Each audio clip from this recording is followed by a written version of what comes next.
To throw it. And intercepted. Daxton Hill. Uyunglele. Touchdown, Ross. They go with a run at 33, and that's blown up right at the point. John Ridgway. Four-man front for the Dogs. Drifting back in coverage. There comes the pressure. Way Walker. Shot out of a cannon. Bennett. Near side. Pass is caught. George Pickens. Carry lost a yard his first one. They bank it to him, and smothering the quarterback is Tariq Smith.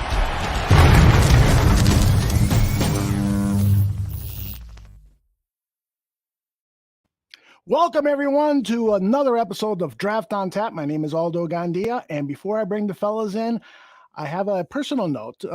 Today, I received a phone call from my great friend and partner, Ryan Badgley, and he told me that he was going to step away from the bar room to concentrate on family matters and to take care of himself. And it was bittersweet because this guy has been with us virtually from the very beginning. He's become a brother to me, a close friend, and the Barroom Network would not be what it is if it was not for Ryan Badgley. I'm going to miss him dearly, but of course he's my friend, and so we're going to stay in touch. Actually, you know, I'm a terrible friend sometimes. I don't call anybody. Hopefully he'll call me. But in honor of his so-called retirement from the Barroom Network, we retired the letter R for a day. So as you can see, if you noticed on our Twitter handle, the Barroom word was missing a letter, R, in honor of Ryan Badgley. So Ryan, love you, and as I told you, the keys to the place are yours, and you can use them anytime to come in and do whatever you like. So good luck to you and your beautiful family. Let me bring in Danny Shimon, who has worked alongside Ryan Badgley. Danny, how are you, and what do you think about Badge? Yeah, I mean, I'm doing great. Yeah, I was shocked too when Ryan let us know that he was going to be stepping away. Hopefully, it's a Tom Brady retirement, right? Hopefully, you know, it takes a couple of weeks away. Realizes, you know what, the wife and the kids are really bothering me. Let me get back into this bar room. So, you know, fingers crossed. But you know, all joking aside, I wish Ryan the best. I hit him up. I know unlike you, although I do reach out via text. I've texted Ryan. I told him, hey man, if you need anything. Like Aldo said, the bar room is always open for you. You can come back whenever you want. You can pull a Tom Brady, a Brett Favre, whatever you want to do. Always come back. And yeah, I wish him nothing but the best. And we're always going to be here for him. And of course, him and I started Draft on Tap. You know, he was my original partner on this show. So, okay. But yeah, he's going to be missed, and he's always going to be a big member of this the bar room. So he'll never be forgotten. You won't. And Niel Stopczynski will never be forgotten. Neil, how are you, brother? Ooh. I'm great, man. I'm great. I feel like we should be pouring one out for our homie, right? Yeah, I got one right here. Same here. Water. Never start a show without one. Absolutely, man. Absolutely. Yeah, it's crazy, man. You know, it was only a year and a half with the guy, right? And that just kind of hit all of us like a ton of bricks earlier. He puts this big old you know, doctor dissertation on the group chat earlier today, and says he's rolling, he's rocking off into the sunset. So yeah, well, he's been with us for 5 years, and for a lot of those years, I mean, he was so busy with barroom stuff. He was the one that started our social services, community action activities, established a relationship with the Allen Robinson within Reed Foundation, did a number of other things. He was just always so busy, but it's a well-deserved time off. And like you said, Danny, hopefully he pulls the Tom Brady and comes back. Good stuff. And we got a really good show for everyone today. It's going to be chock full of fun and info. You know, I've been playing around with that fun and info. That could be kind of a good byline for a lot of the stuff we do, because we always have fun and we always dispense with great information and receive information from the many people in our chat room. We do have a guest today, and so he's going to provide us with a lot of fun and info, and his name is Damian Parson. He is from the Draft Network, the National Scout. Damian, it is great to have you here. First time on a Barroom Network show. How are you, brother? I'm good, fellas. I appreciate the invite, man. I'm excited to talk some ball. Yeah, I was going around YouTube looking at some videos and stuff, and I stumbled upon yours that you produced right after the Senior Bowl, and you were at the Senior Bowl, you listed some of the players you were impressed with. So I'd like to start the questioning there. Tell us about your experience at the Super Bowl, Senior Bowl, and who were some of the players that really stood out for you? Man, the Senior Bowl experience was it was a lot of fun. I thoroughly enjoyed it. But I was there the entire week, flew in Sunday, left the following Sunday. And, just being around, of course, the TDN family, and then, being around different, scouts and NFL personnel and different people like that, just being in the midst of everything, right? And then seeing the players up close, getting a chance to really put everything in perspective, because you see him on TV and it's like, oh man, he's, you see what he's listed, for example, Malik Willis, right? We hear he's got tree trunk legs, he got the big calves and broad shoulders. You don't really get to appreciate that until you're actually close to him. You're standing side by side with him, and not just guys like him, but Perrion Winfrey and Travis Jones, man, just a humongous human being. Jesse Luketa, the hybrid linebacker, off-ball linebacker edge from Penn State. Just that whole experience was just a lot of fun. Got the second day of practice, we were literally rained on the entire practice from the moment we got out there to the moment we left. We had to go back, changing clothes because we were soaked. But crazy thing about it is, we've seen those the games where there's that random fan sitting up at the top, got his poncho on, nobody's bothering him. Yeah, that was me at the Senior Bowl. I was at the very top, getting rained on, didn't care, just looking at guys, taking notes on my phone, and just enjoying the experience, man. And being, especially day 3, just being inside, kind of the close practice and being able to see up close and personal a lot of different things, GMs walking by. It was experience, man. You just kind of take a deep breath and soak it all in. You're making Neil, Danny, and me envious because we were unable to go this year. But that's the experience we've had. I've gone 3 years. Danny, you've gone 4. Neil, you've gone 3 or 4 as well. Mm-hmm.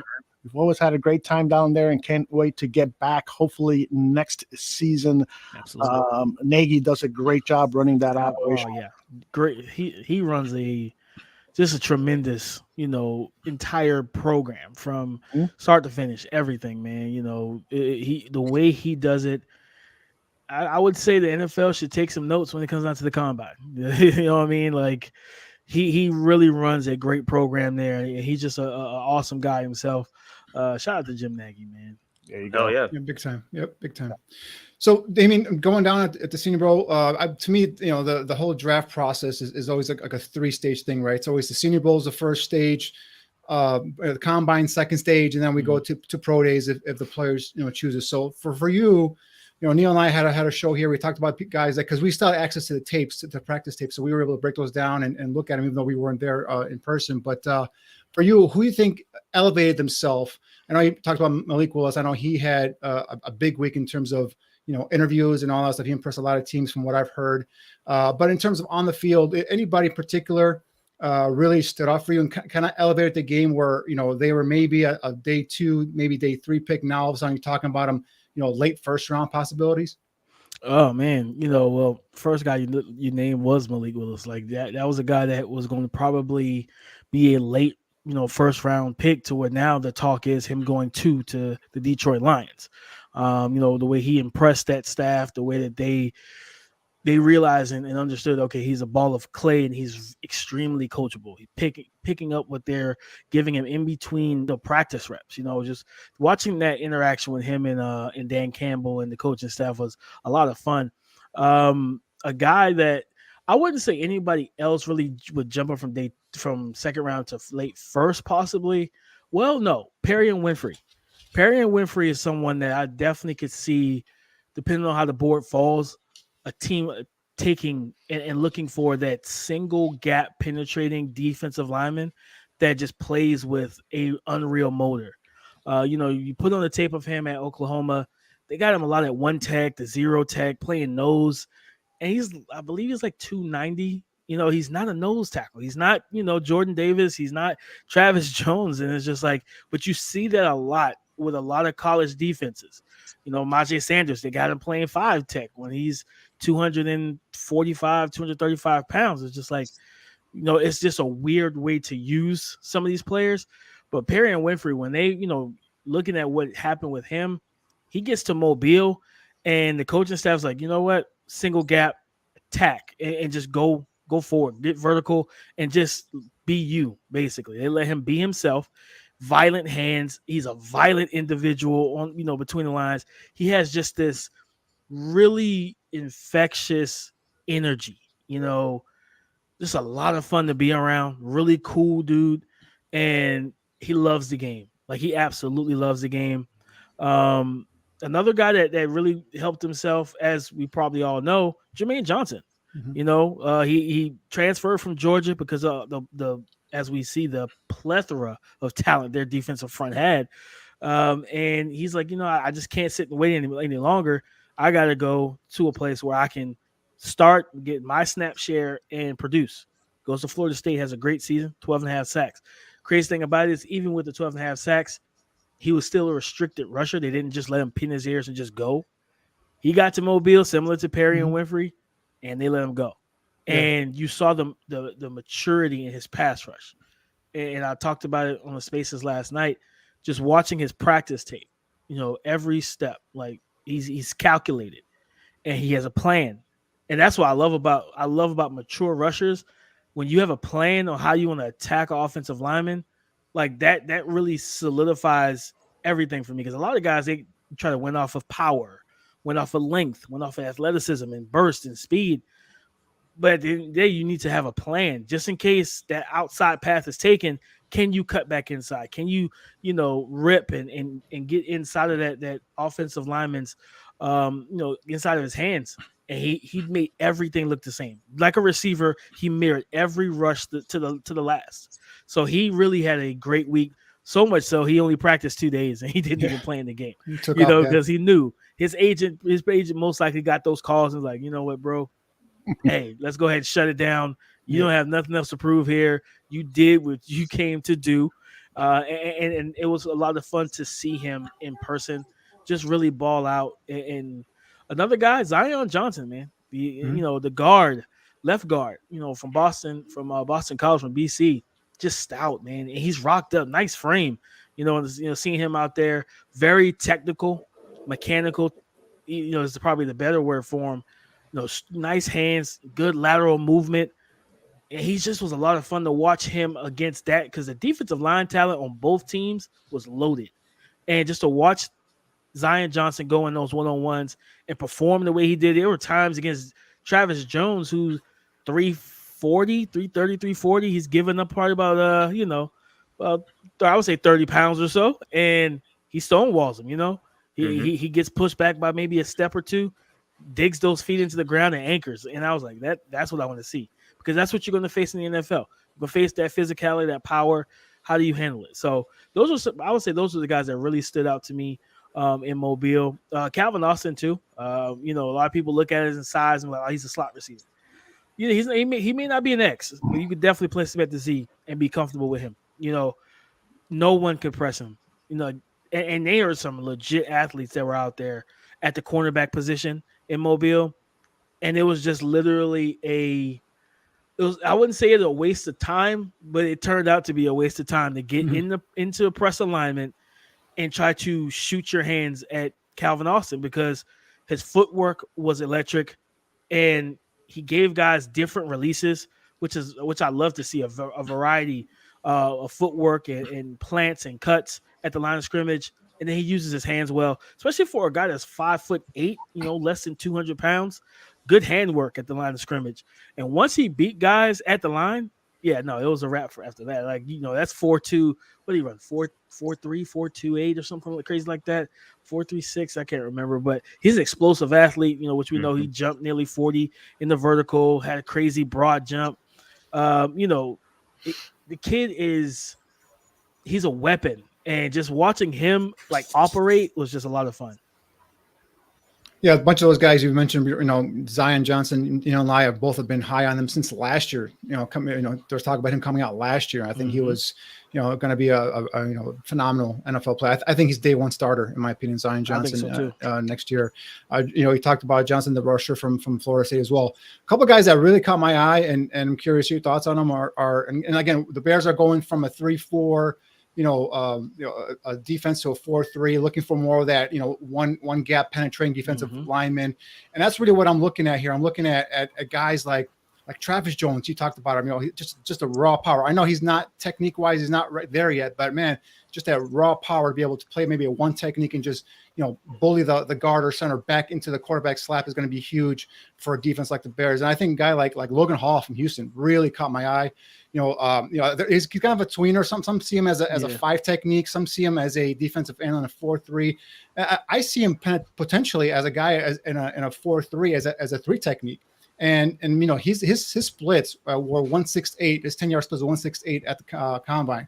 I mean, when you get into the 1.6, you're talking about some legit, ability to get off the football, and get into the backfield. I think so. Your thoughts on Logan Hall and Travis Jones in terms of those guys, moving forward here in the draft.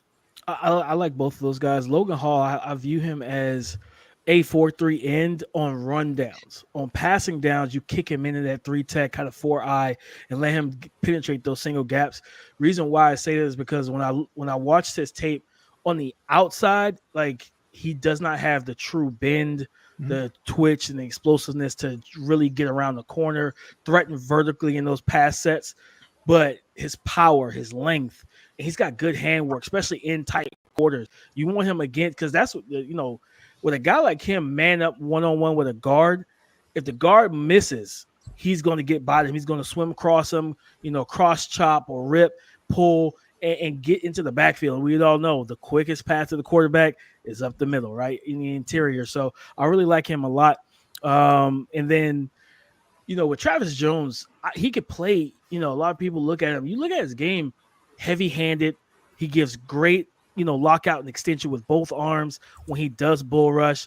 And he can fit that 0 tech nose in a 3-4. But I also think he could play that 4-eye in a 4-3 as well, and really take up space. When you got a guy that big, and I'm telling you, like, I promise you, being near him is just like he's a mountain of a man. Like, it's just unreal how big he is. And like on the sideline, he's really calm demeanor. You see him he has that switch where he gets between the lines and it's like he becomes a monster. And so his heavy-handedness, he's got some surprising quickness off the ball for a guy his size as well. So I really like Travis Jones. So definitely, like I said, I think he's a versatile guy that you could play, like I said, that 4-eye in a 4-3 or that 0 or 1 tech in a 3-4. Hey, Damian, I'm going to come back to the big boys in the trenches here in a second, but let's talk about the Birds real quick. Obviously, the Bears are in need of corners, need of safeties. Who stood out to you, just looking at these guys on the hoof? Who stood out to you from the DBs department? DB, Tariq Woolen. Man, listen, the length, like I said, to be around a lot of these kids, you really get to appreciate their measurements. I'm 5'5", okay? Like, he's 6'4". Like, I'm pretty sure his arm length is taller than me. Like, it's just, it's legit. Like, I was walking by, he was talking to my guy, Eric Crocker. Shout out to Eric. And Croc's taller than me too. So Croc is a little bit of a taller, former DB in the NFL and the AFL. And he skied over a Croc. So it's like seeing him and then knowing the type of athlete he is.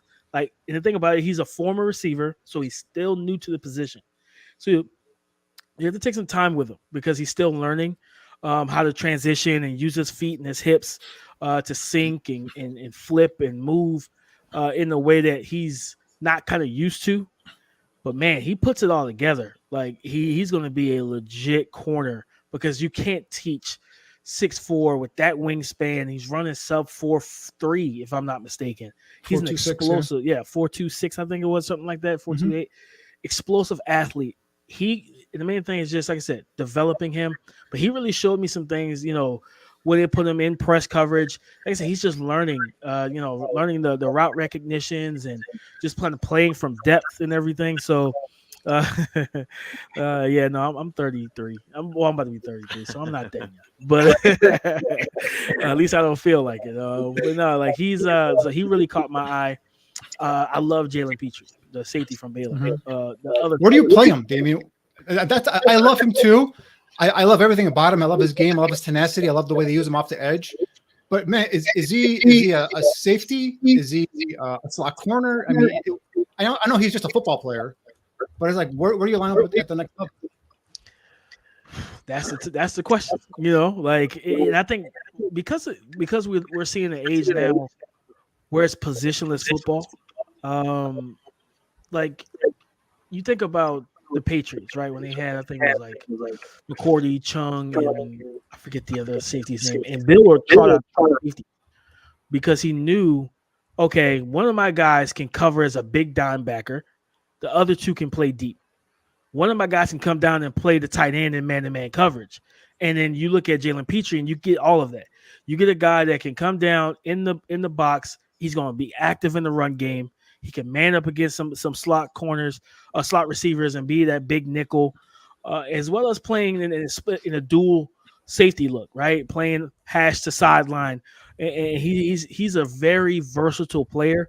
So I think when you draft him, you just kind of when you put him up on your board, just wipe safety away from his name and just put athlete, put whatever you want to put up there, because he's going to be that type of guy that you just move based on the matchup, depending on who you're playing. And I said last night on the spaces I was on, I was like, when I watched him, I was like, he's a Bill Belichick type of DB. Like, he's one of those guys that Belichick drafts in like the second round, and people are like, okay, that's a solid pick. And then 3 years in, him and Kyle Duggar are shutting things down, and he's going up against your favorite tight ends and your favorite slot receivers, and it's just like he's sticky in coverage.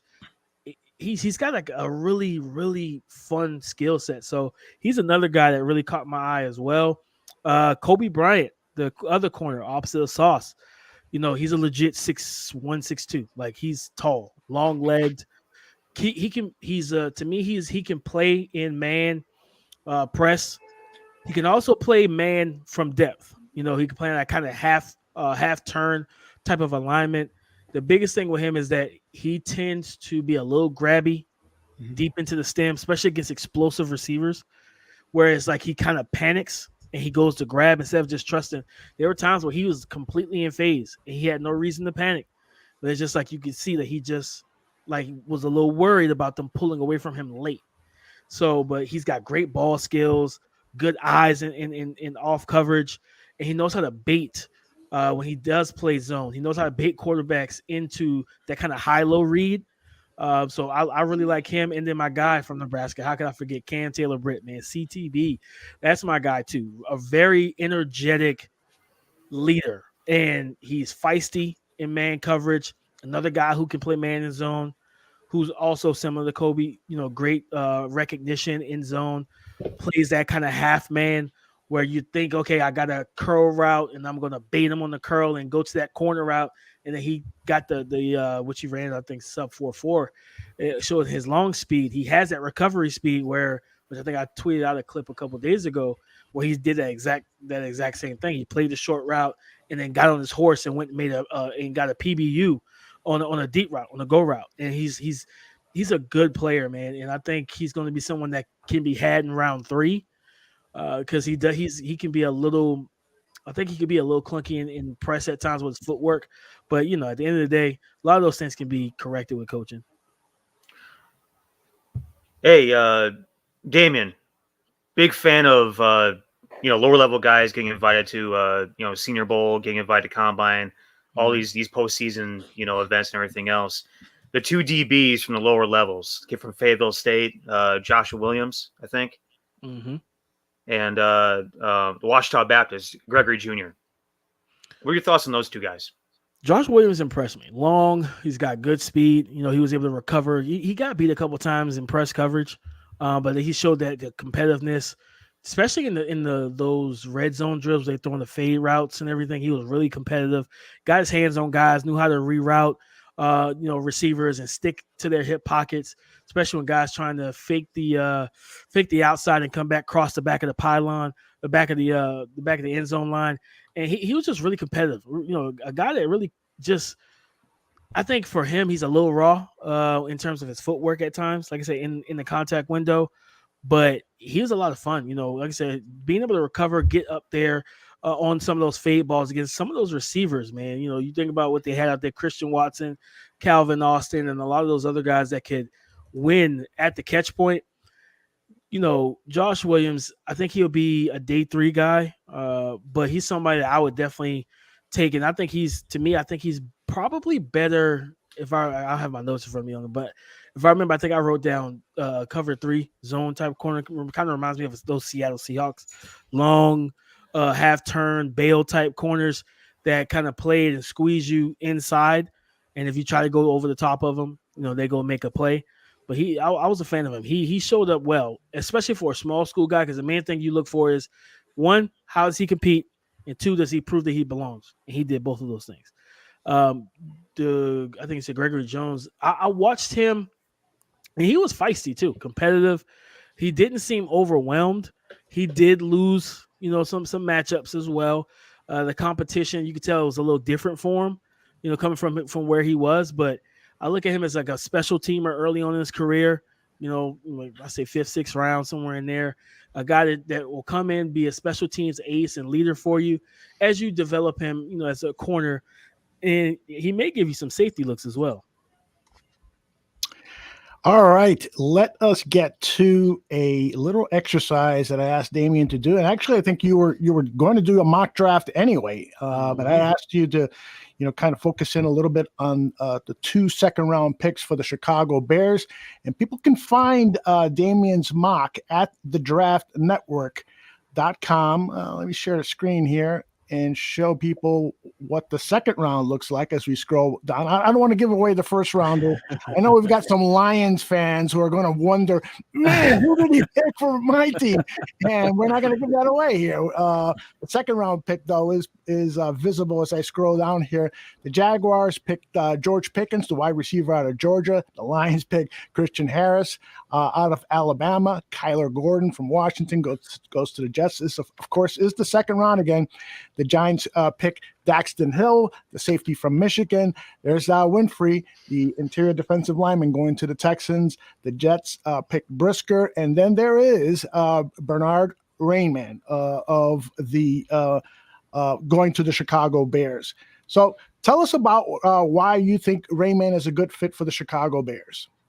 Well, he's an athletic guy, former tight end that kind of grew into, going from 230 when he was coming out of high school, if I remember correctly, to, sub 3, over 300 pounds, or hovering around that 303, 305 range, 6'6", big, long, athletic guy. And he fits, especially, of course, looking at the offense you guys ran last year with a lot of that zone, run scheme.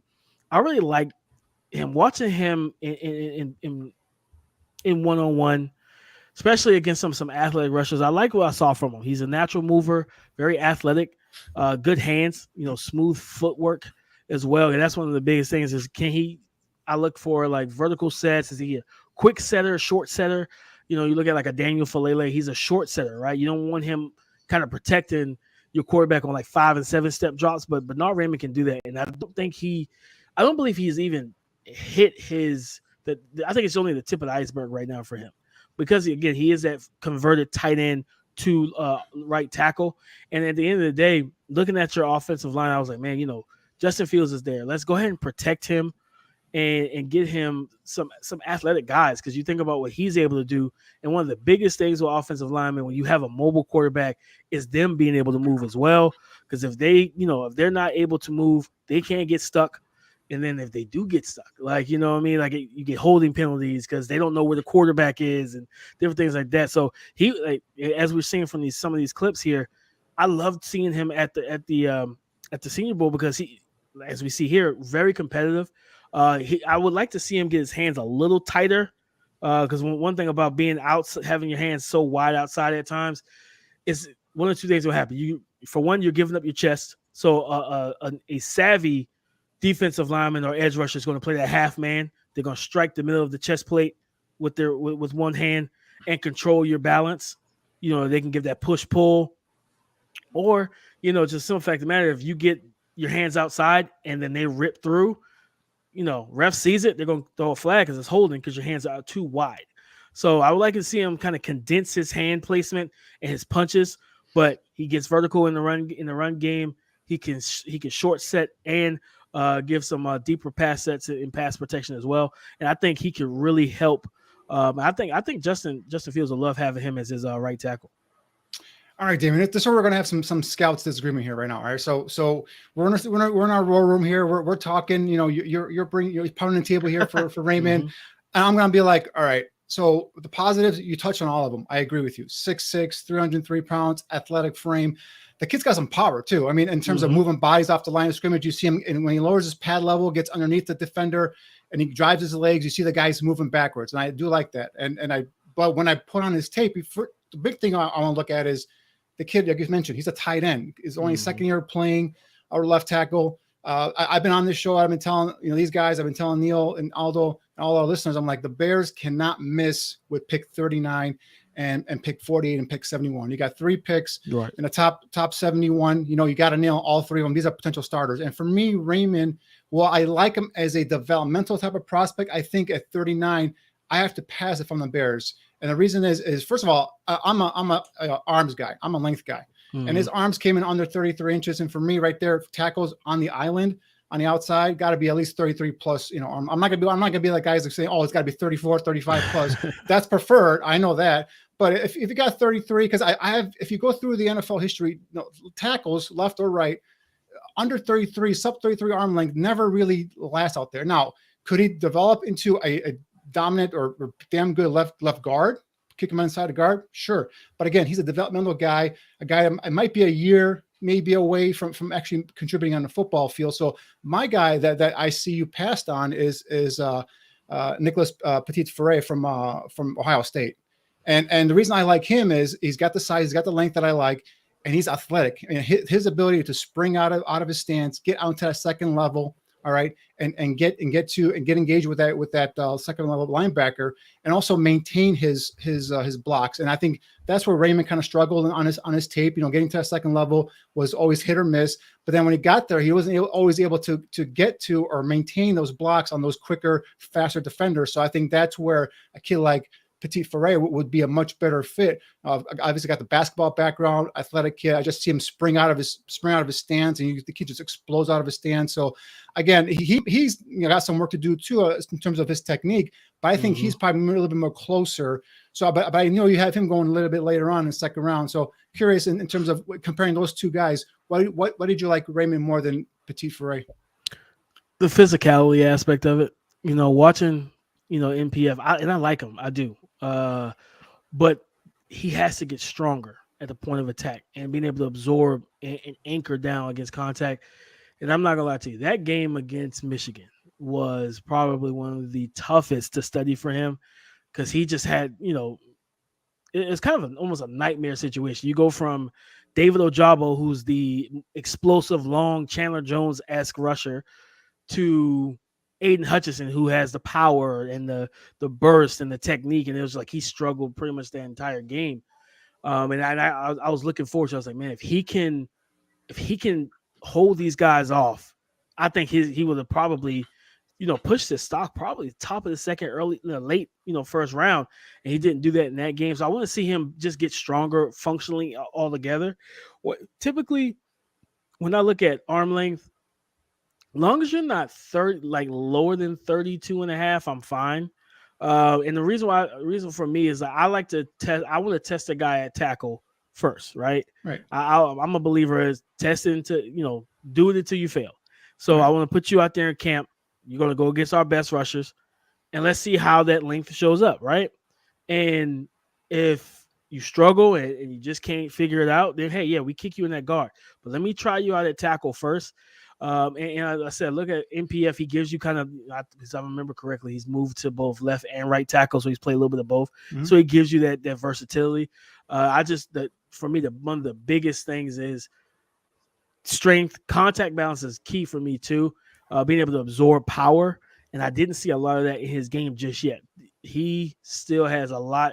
I think he could add another 10 pounds, you know what I'm saying, to his frame that will really help him be able to anchor, get his hands on when he gets his hands on guys and just literally lock them up.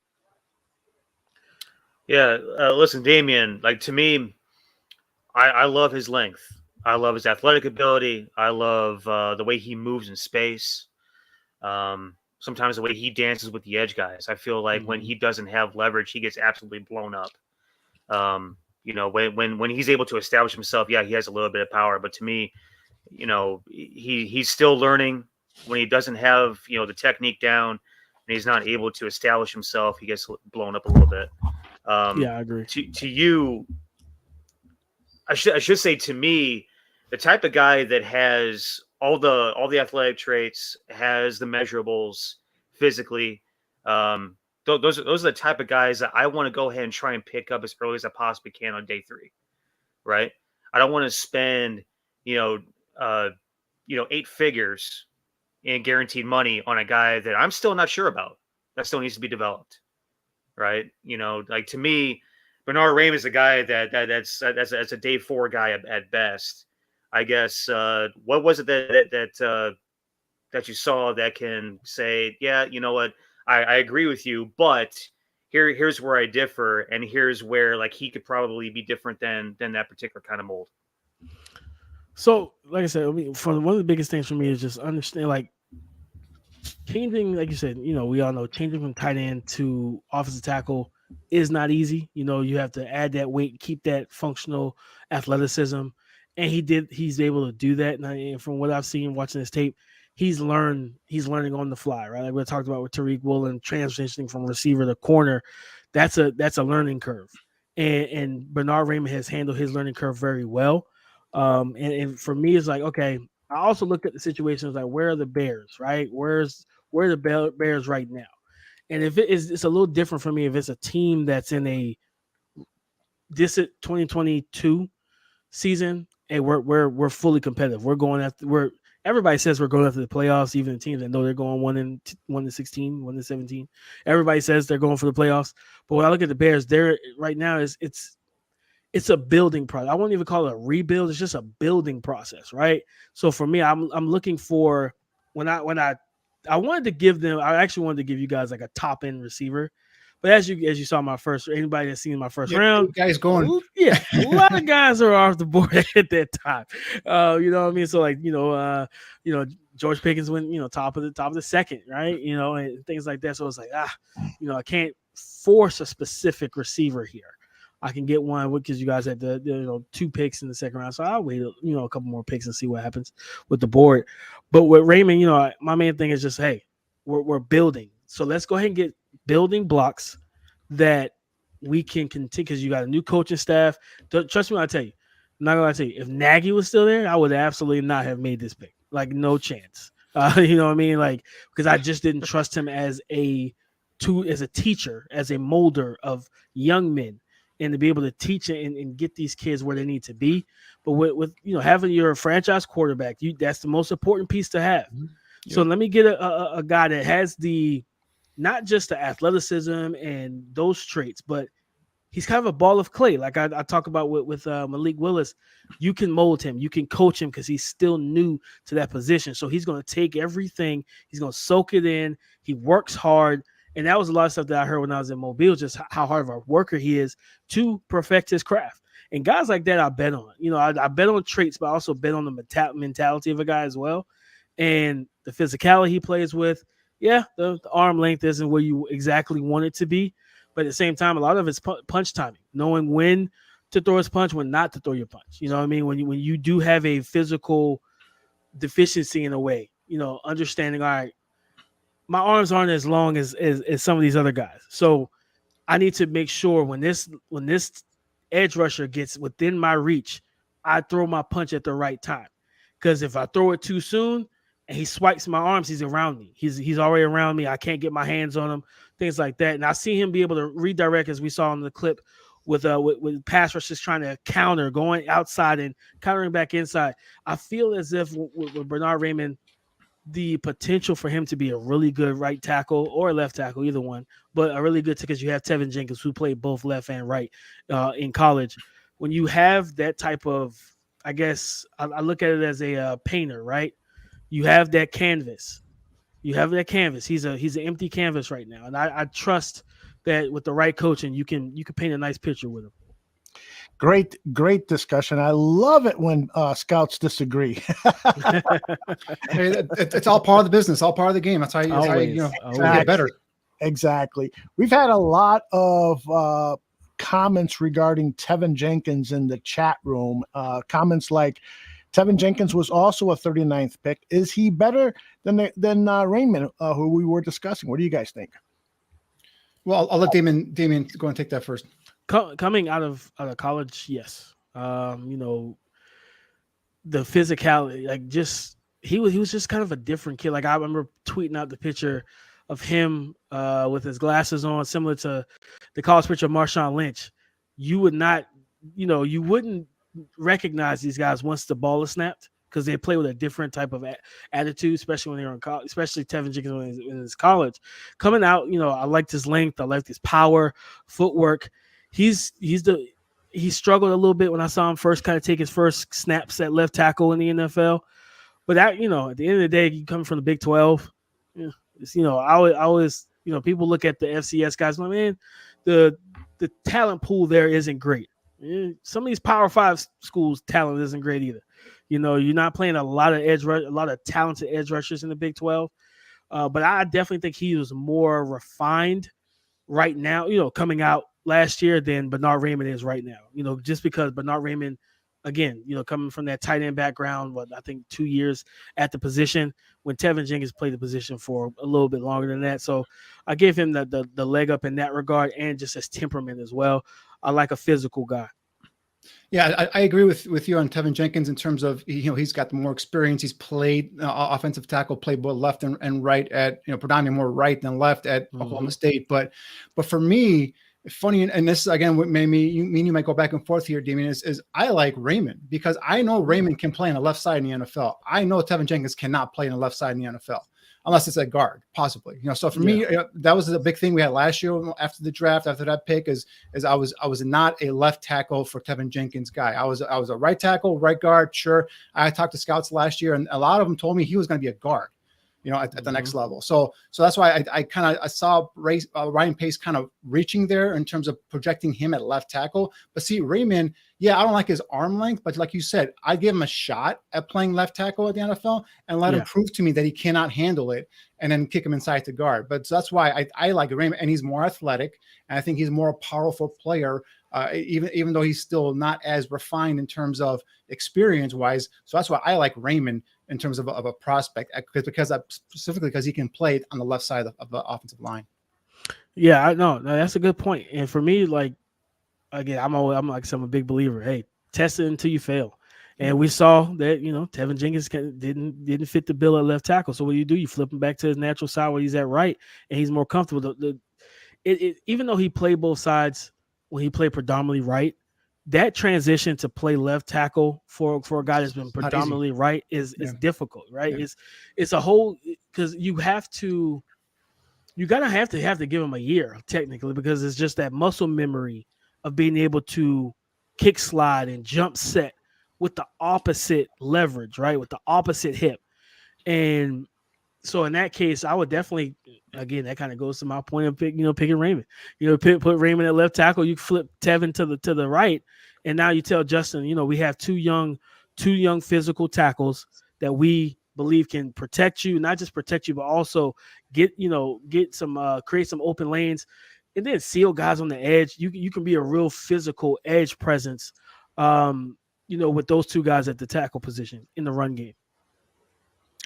All right, let's move on to the second pick of that second round. You chose for the Chicago Bears, Tariq Woolen, the cornerback out of UTSA. Tell us why you like Tariq going to the Bears with that 48th overall pick. You have Jalen Johnson, who I like a lot. I like Jalen Johnson. And it's just like, for me, I'm like, you know what? In this division, looking at what Detroit is building, I really like what they're doing, getting DJ Chark, having Amara St. Brown, TJ Hawkinson. They're just one X receiver away from having a complete receiving core and receiving threat, rather. And at the time when I made this pick, I'm pretty sure that was Devontae Adams. No, he was already gone. So when I made this pick, I was like, you know what? Let's go. I didn't like the receivers that were on the board, and I just didn't want to reach there. I was like, this is a pretty deep receiver class. You can get somebody in the third round, or in the end of day 2. So I was like, Tariq Woolen here.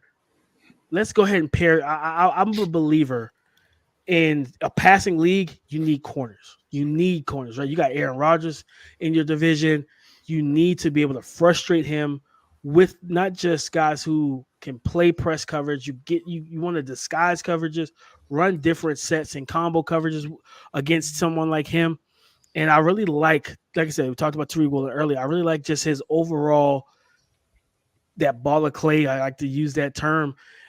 Just ability, man. That length, the height, the explosiveness. And I really like Jalen Johnson. He's going to take the number 1 receivers, right? You're going to let him take the number 1 receiver so he can match up.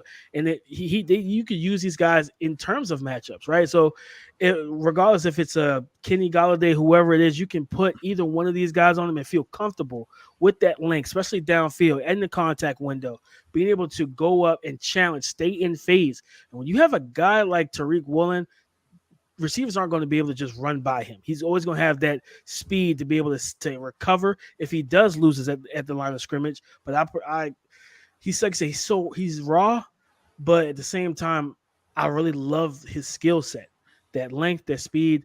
His feet are getting better. I was kind of watching some of his tape and then watching him at the Senior Bowl, just watching him develop in person, snap to snap, play to play, rep to rep. I was impressed with him. So I was like, man, you get this kid and you pair him with Jalen Johnson. I mean, this could be a really nice tandem. And again, I think back to, man, when you guys were for so long, you guys were built on your defense, right? And you had that great, it was kind of low-key kind of wasted a little bit with Mitchell Trubisky and Nagy when you got the Khalil Mack and you brought in Roquan Smith. And I really loved the defense that you had at that time. And, Akeem Hicks and those guys are gone now. So I was like, okay, let's rebuild this defense up just a little bit. And I just didn't feel comfortable reaching for a receiver at that specific moment. So that's kind of why I went with Tariq Woolen there. All right, Damian. Again, we're talking about molding clay, and I love molding clay. Mm-hmm. I love raw dudes that you can make into them what you want to make with them. Don't get me wrong. But again, we're talking about second-round picks. Like these are guys you're dedicating a lot of guaranteed money to, tens of millions of dollars to. Guys that they need to come in right away. To me, he kind of scares me a little bit. Just watching his film kind of scares me a little bit. In one-on-one, he's really raw in route recognition, I believe. Is there anything that you saw that particularly scares you that he would need to fix immediately over the course of the next, 6 months before we get to, preseason ball and then ultimately, first game of the season? Leverage, just as his hip to knee leverage, basically being able to transition from just a back pedal, explode out of that. He kind of plays high because he's still new to the position. Like I said, that was the main thing for me is just like, okay, are the Bears, again, are they a team that's going to compete for a playoff spot? No. And it's like, yeah, these are guys that you have to develop, but I'm fine with that, right? So you just brought in a new coach. He's got some time, and that's the main thing for me is like, I'm a big component of developing. And no matter, and not just with quarterbacks, for every position. I remember a scout told me, he's like, man, you really don't know what you have in a player typically until 2 years in. He was like, he may look good year 1, and then year 2 is like, what happened, So it's just like you gotta exude some patience, man. And I put in my mock when guys who for the fans who haven't read it yet. I think was it the first pick? No, it was actually. It was one of the top picks. And my quote in there was like, scared money don't make money, man. And, and for me, I believe in taking those guys, betting on the traits, betting on their athleticism and developing. And so now it just depends. Do you feel like you have a coaching staff that can develop them? If you don't, like we talk about with quarterbacks, like guys, like if you cannot if your team can't develop this quarterback, don't draft him. You know what I mean? And that's how I look at it with any position. But one thing I would say is just like talking and listening to Tariq Woolen, headsy kid. I know who he's supposed to be working out with soon. As long as all that stuff goes around, he's got some really great people, like veteran players and that played the position that are in his ear, that's teaching him behind the scenes. So that's another part that to my process as well, is just knowing who he's dealing with to get better. And the tape is raw. He's raw. But again, there's things you can't teach. What can I teach? What can I teach? Right? That's the model for a lot of scouts. And when you look at 6'4", sub 4'3", explosive athlete, I can teach you how to sink your hips. I can teach you how to flip your hips and get your feet better in the contact window. I can teach you how to read leverages and read concepts from depth. I can get in the film room and we can go over all of that, right? I can't teach you to be fast, to be explosive, to be big. And for me, that's kind of where my mindset was. Is just he has those tools and those intangibles that you just cannot pump into a kid. And he has the mindset and the attitude that you want to bring in. Tough kid too. He doesn't mind coming down in the run game either. Even though he's a little, even though he's so tall and long, he's not the biggest, broadest kid. But he has no problem coming down in the run game. You see him on crossers. He doesn't. You're not running away from him. He kind of baits quarterbacks a lot of times on crossers when I've watched them. Be able to come backside, either gets the PBU or tries to make a diving interception on it. So he's got some ball skills to him. Like I said, he's just raw. So it's just all about just developing the young man. Yeah. So for me, I'm going, Neil. No, I was just going to say, like you mentioned something interesting, like listening to him talk and getting inside his head a little bit. I'm curious as to did you get a chance to actually sit down with him, have a chat with him, just exchange a few words with him down there in Mobile? At the breakfast, I was kind of a little bit of all over the place. So like, because it was just all the players were just kind of stacked into that one room. But I was standing by because I was talking and taking notes from someone else. And when I finished, I was standing by when he was talking to Croc, and I was listening to that conversation. And this is a kid that wants to be great. And, you hear that, you assume that everybody that's playing wants to be great, but that's really not the case. Because I heard some kids, and just the actions of some kids that I've been around, and it's like, he doesn't have that drive, but Tariq Woolen has the drive. And he knows and the main thing is just understanding where you are as a player. I remember listening to a prospect who, I'm not going to name him, last year. And I heard him interview, and they asked him,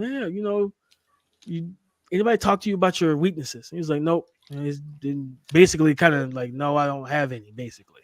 That's the worst thing to even come into the NFL with, that you don't have weaknesses. Tariq Woolen understands, like, I am a raw prospect. I still have a lot to learn, but I'm going to work hard. I'm going to do everything I can to learn those things. So just listening to him, eavesdropping, basically, just kind of sitting there, listening to him talk about this young man.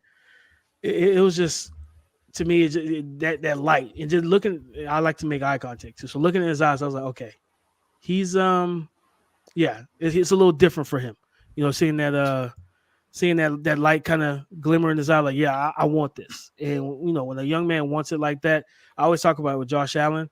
People talk about Josh Allen and Lamar Jackson and why they're better than Baker Mayfield and Sam Darnold and Josh Rosen. These guys came in as raw balls of clay who wanted to be great and wanted to work, and they worked towards it. Yeah, for me with Woolen, the more I watch this kid, the more I like him. And I've heard you guys, and I agree with you guys. Both made good points, both Damian and Neil. With Neil, I agree, man. With Bears need to hit on a guy that's these 3 picks are going to come in and start. And again, with him converting over from receiver to corner, only playing corner for the last 2 years, that is a bit of a concern in terms of, he's still developing. He's still a guy like we talked about with Raimann. There's still a guy that's you kind of molding and hoping to develop into a full-time starter for you.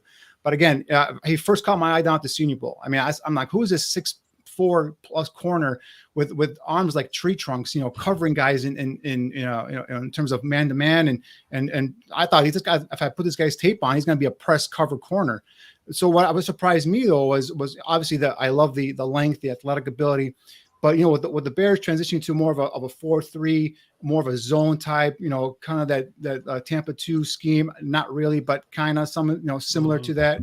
I'm expecting some have some corners that can play some off coverage and guys that could play some man to man, but also predominantly play off coverage. And then when I put this guy's tape on, yeah, you see some of the raw aspects. You see him, kind of go off on the wrong foot when he's trying to open up his hips on crossing route, lets the receiver get inside of him and gets an easy slant catch on him. But you also see him being able when he's right, when his technique is good, swing the gate open, run step for step, mirror off the line of scrimmage with the receiver, get downfield. And again, that length that he has, with that speed, that 4.26 speed he has, that's impressive. And I see him then covering off, running that trail technique, playing some off coverage, and then kind of baiting the quarterback and kind of, showing some of that awareness in terms of the coverage, being able to see where the ball's coming at, and then planting his foot and then transitioning quickly, coming down and attacking anything in front of him. So he does things on tape that excite me. Again, this is a guy that's just going to get better and better and better. So if the Bears come in with what they have currently at corner, you expect this kid to come in and compete for a starting job. Now, is he ready to do that? I'm not sure. The thin frame, it kind of worries me. A couple of times he comes down, in terms of run support, and he's out of balance. His feet are all over the place. He kind of dives at the ball carrier, and the ball carrier bounces off him and goes on for another 5, 6, 7 yards. So there's stuff that he's got to work on, right? Sometimes in coverage, he doesn't turn his head around on a timely manner and look for the football. Ball skills, he only got 2 interceptions. There's a couple of times the ball went right through his hands, and now we know why they converted him from receiver to defensive back. And typically that's what happens when you're converted from receiver to defensive back. You can't catch the football. So those are things that kind of worry me. We also get some fans here kind of give Jalen Johnson a hard time because he's not racking up the interception. So but in terms of raw ability, athletic ability, the combination of size, speed, and really, really exciting here. So I don't know if he'll last to pick 71, which is the Bears' 3rd round pick, but if he's there, that's an area I would target this kid if I can bring him in. But with pick 30, 39, and 48, I want guys that are going to be day 1 starters probably for me next season. I'm gonna tell you, there is a chance that he could follow that pick, but I got some information that there's a chance he may not fall to that pick. Oh, yeah. So it's like, I saw Ravi's comment, he'll be there in the 80s. Yeah, no, Ravi, like one thing about the draft, you never make that assumption. Like you can never go into a war room and assume like, hey, this guy's going to be there in the 3rd, 4th round. No, he won't. Cause if the draft board falls where there's a run, that's when guys get pushed up a lot quicker than you expect, because it's like, well, you're like, oh, well, we need an extra tight end. We can get Trey McBride in the 4th. Well, if a team in the 2nd round is like, we really need that strong-handed tight end to complete our offense, they take him in the 2nd. He's nowhere near the 4th round. So you really can't make that. I saw the comment, Robbie, man, I wanted to address it. You can't really make that assumption with the draft. It's such a crapshoot. You don't know where these guys are going to land. We don't know. We heard Callaway coming into this that there's no quarterback worth taking in the top 10. And now they're talking, Adams, I think it was Ian Rappaport saying there's a chance we see 3 quarterbacks in the top 15, top 20 picks. And I was like, yeah, and if that happens, more talent's going to get pushed on the board. Mm-hmm. I don't believe we're going to see that many quarterbacks, but I don't see it happening. But I guarantee you there's a defensive back coach right now in the NFL, maybe multiple, that are looking at this kid's tape, looking at that combination of size, speed, and athletic ability, and saying, we need this kid in the 1st round. I mean, that's how coaches fall in love with traits. And this guy's got all the traits you want. You talk about Seattle, some of that Legion of Doom kind of players. This is the guy that fits that kind of mold right there. Absolutely. Lanky corners, got that length, got the speed. Like I said, can play some press man coverage. And that's the thing about when he plays press man coverage, for a guy's only been doing it for 2 years, he's physical at the line of scrimmage. I mean, he gets into the receiver, he reroutes the receiver, he slows down his release at the line of scrimmage. So, this is just a guy just doing it now for 2 years. Imagine you get him into an NFL team that gets him coached up. You're looking at a guy that could potentially be a future Pro Bowl player. And you talked about playing in zone. A lot of it's eye discipline. Being able to sit and squat in those soft zones and read not just read the quarterback, but read the route combinations that's threading your zone. With his length and his ability to get up and get vertical, it's going to make it really hard to layer the ball over the top of him into that next zone. Because if he's sitting there and he's sitting in that half turn kind of bail cover, that Tampa 2 or cover 2, where, okay, there's no underneath responsibilities, and he's sitting there, quarterbacks are going to be are very weary of testing that window, because with his burst and his ability to get out of there and get into his speed quickly, he's going to be able to close on some of those seam routes. Because you think about what we used to see with Richard Sherman. You got him sitting there, and his closest route is a seam or an in-breaker or outbreaker. He jumps it. He makes a play on it. Now, like you said, Tariq Williams, he transferred. I mean, he flipped over from receiver to corner for a reason. So he's got to clean up some of that catching, Mm-hmm. But like I said, being able to sit and force quarterbacks to make negotiations, right? Make business decisions. Like, okay, I can't, and then while if they're a quarterback that's taking too long to process that gives your pass rush that extra tick or two to get back there, to win their one-on-one, to win that double team and get into the backfield and create pressure. And I would tell, I like I said, I like Jalen Johnson, man. I know, I get it. For, like you said, with the fans, he doesn't have the ball production that you want. But a lot of times, guys, like, for one, they're playing corner for a reason. Like, that's just, we get it. Like, a lot of these guys really can't catch the ball, like the player receive spot. But it's just like pass rushers, man. I'd rather a guy if you're going to be targeted 50 times and you give up 20 catches, I'd rather that than the guy targeted 6. For example, Trayvon Diggs, feast or famine, right? And you watch that tape, and yes, he has a lot of interceptions. Completion, yeah. Yep, he has a lot of interceptions. He got beat with a lot of double moves. He got beat deep. He because he's looking for that, right? He's chasing it, and he's still not refined as a cover corner. So it's like, the interceptions are great. But then he also, I believe, if I remember the number correctly, he was in like the 900 in terms of yards given up on the season. Like, he got beat a lot. So it's like, okay, what happens in 2022 when he's not catching those picks, right? And those are caught by the receivers, and now they're going for a 60-yard touchdown. So, the interceptions are cool, and they're great. They took the ball away. But at the same time, just like with pass rushers, man, the sacks are great. I want you to get pressure. That's consistency. I want you to consistently shut down your assignment. If the quarterback doesn't target you, I'm perfectly fine with that.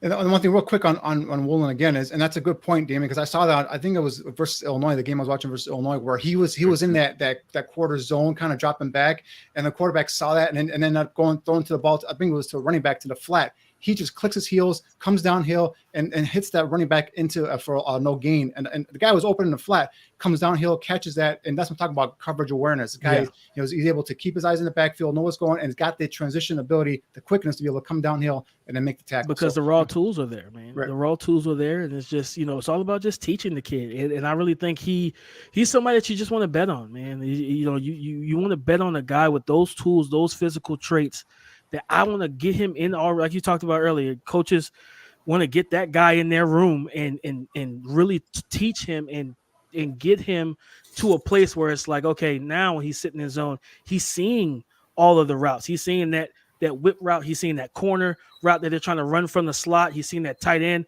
run that quick pivot. He's seeing all those things. He's understanding, okay, where is my route? Which route do I need to play first? Because it's all about priority. First, second, third. And low to high, high-low reads. You want to make sure that you can play it the right way. And that's the main thing with this kid. Like you said, he has the physical tools. It's all about just coaching them and teaching them up now. We could spend multiple hours just talking about your mock draft, Damian. We could spend days just talking football here. It's been a real treat to have you here, Damian. Let our followers know where they can reach you on Twitter. What do you got going on at the Draft Network they can look forward to? And plug that mock generator too, if you want. Oh, absolutely, man. The best mock draft generator in the game. We keep it updated, especially when listen, our team is phenomenal. When all those trades and stuff were going on, it did not take long before we got the text like, hey, the mock draft has been updated. The picks have been changed and everything else like that. So definitely find me on Twitter, DP _NFL. Follow the Draft Network if you're not following us already. For anybody that has Spotify, Apple Podcasts, I do run I'm a co-host for a college football podcast with TDN called the Talent Factor Podcast. We have an episode dropping tomorrow with Texas A&M safety Leon O'Neal. We just had TJ Ward on a couple weeks ago, former Super Bowl winning safety with the Denver Broncos.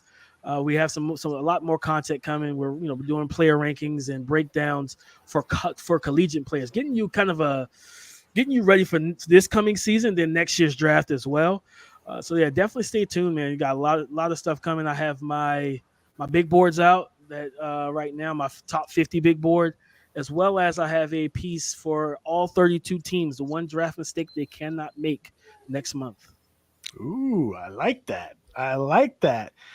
Listen, man, we would love to have you back either right before the draft or right after the draft or both times just to kick it here. And you've been a great guest. I can tell because Danny Shimon and Niel Stopczynski, both of them have woodies right now. I can talk scouting and draft for another hour. I didn't even know it was an hour going by. I didn't either, man. That's all good, though. I love it. I love this stuff, man. It's fantastic. Can I get one quick question into him? Yeah. There's one player that I think everyone's going to be sleeping on because of his bad timing, and that's David Bell, the receiver out of Purdue. I think this kid doesn't run a 4.6. He doesn't play at a 4.65 speed. He plays faster than that, and people are going to sleep on him. And it's going to be the guy that a couple years ago was like, damn, that guy went in the second round or third round, or wherever he's going to end up going. Remember coming out of Ohio State, Michael Thomas. He didn't. A lot of these guys, you don't have to run. I always my saying is this: play speed over time speed, man. I rather because play speed it takes so much into play speed. It's all about processing and understanding leverage and different things that's going on. And man, like I really like David Bell. Yeah, he's not the most explosive athlete, but he's savvy. He's got that veteran type of game where it's just like How many times we use that word, Danny? Yeah, he is. He's a guy that's open even if he's covered. He's got great ball skills. He's really quick and decisive in the contact window in press coverage. Great hands, great footwork. Understand and I remember watching one play and I watched his head. I like to try to watch the receivers from the neck up pre-snap because I want to see if they're reading the DB, kind of their alignment. And I watched him. I can't remember what game I was watching, but he looked the DB up and down. He saw the leverage, gave him a quick 2-step, made him shift his weight, and then he went vertical. And I was like, that's some 10-year veteran type stuff. You know what I mean? So he's a really good player, and the offense is going to have a lot of fun with him. You get him in because he may not give you that Tariq Hill stuff, man, but a lot of people don't. That's Tariq Hill. You know what I mean? Right. Like you said, he's a really good player. Him and a couple other receivers in this class, man, that aren't going to test extremely well, but they play a lot faster than they ran straight line. Right. Bears fans are really, really worried about the fact that we have no receivers. They signed a couple of Byron Pringle from the Chiefs, which was it's a nice little gamble. Equanimeous St. Brown from the Packers, nice little gamble there. But they're all worried because they didn't get the big free agent or anything. I'm telling you, these guys, relax. This draft is deep, talented, and you can get guys in the 4th and 5th round that are going to come in and make plays. Absolutely, Jalen Tolbert. Tonight we're going to be breaking. Jalen Tolbert is one of the guys I'm going to be breaking down tonight as well. I think guys Pierce, like Taekwon Underwood, the guy from Baylor, is a speed burner. You could get him in a 4th, 5th round probably. Yeah, so, and you could use him as especially early on if you're not comfortable with him, starting every play. Just you think about designated pass rushers, DPRs. He's a DDT, a designated deep threat, and he's somebody when you get in that your 45, that 50-yard range. That's that money shot. That's that shot play. That play action, single high safety, and you take it deep and you let them know, hey, anytime we get in this range, we're looking to score. So you got a guy like that try on the field, those defenders, their ears are going to perk up like, all right, if Taekwon's popping up, every now and then, we know a deep route's coming, in one of these next couple plays. I like him a lot, man. And he would definitely help your offense for sure. And if you look for a big slot, big Y, Justin Ross from Clemson, you can get on day 3 more than likely, because he didn't test, well. Especially after that injury, man, kind of took some of his explosiveness away. Really sucked, because he's a good player, and a lot of people aren't going to appreciate him because of the whole testing, right? But you put him in the slot. He's quick, short area quickness, get in and out of his breaks, quick for a bigger receiver, and he's got some run after the catch ability. So, Bears fans, relax. There's some receivers that you guys can get later on in this draft that will make Justin Fields quite happy. Exactly. And that's what we're going to do it tonight after we cut here. We're going to go on. I'm going to start breaking down some receivers here and just show them some of the depth and the talent in this draft here. Like I said, we talked about guys, Kyle Phillips from UCLA, slot receiver, hell of a blocker in the slot. I mean, I can bring up guys left and John Mechie, who's going to drop probably because of that ACL tear. Yeah. He's going to be a guy that's going to be available day I would 3 really as like well. him for your offense. I can just name names off the top of my head right now, that guys that are going to be there. Danny Gray, SMU guy. Yep. I know Neil's a big fan of him. Love Danny Gray. Speed guy. So I mean, these are guys that are going to be available day 3. His most speed likely. is legit. Like seeing talking about Danny Gray for 2 years, man. his speed is legit. I'm gonna tell you, he wasn't the most productive guy this year because for whatever was going on with Oklahoma's offense, especially early on. Mike Woods, when he transferred from Arkansas, he was Traylon Burke's teammate, and he, wildly enough, like he had Felipe Franks. His final year in Arkansas, he was more productive with Felipe Franks than he was with Spencer Rattler and Caleb Williams in Oklahoma.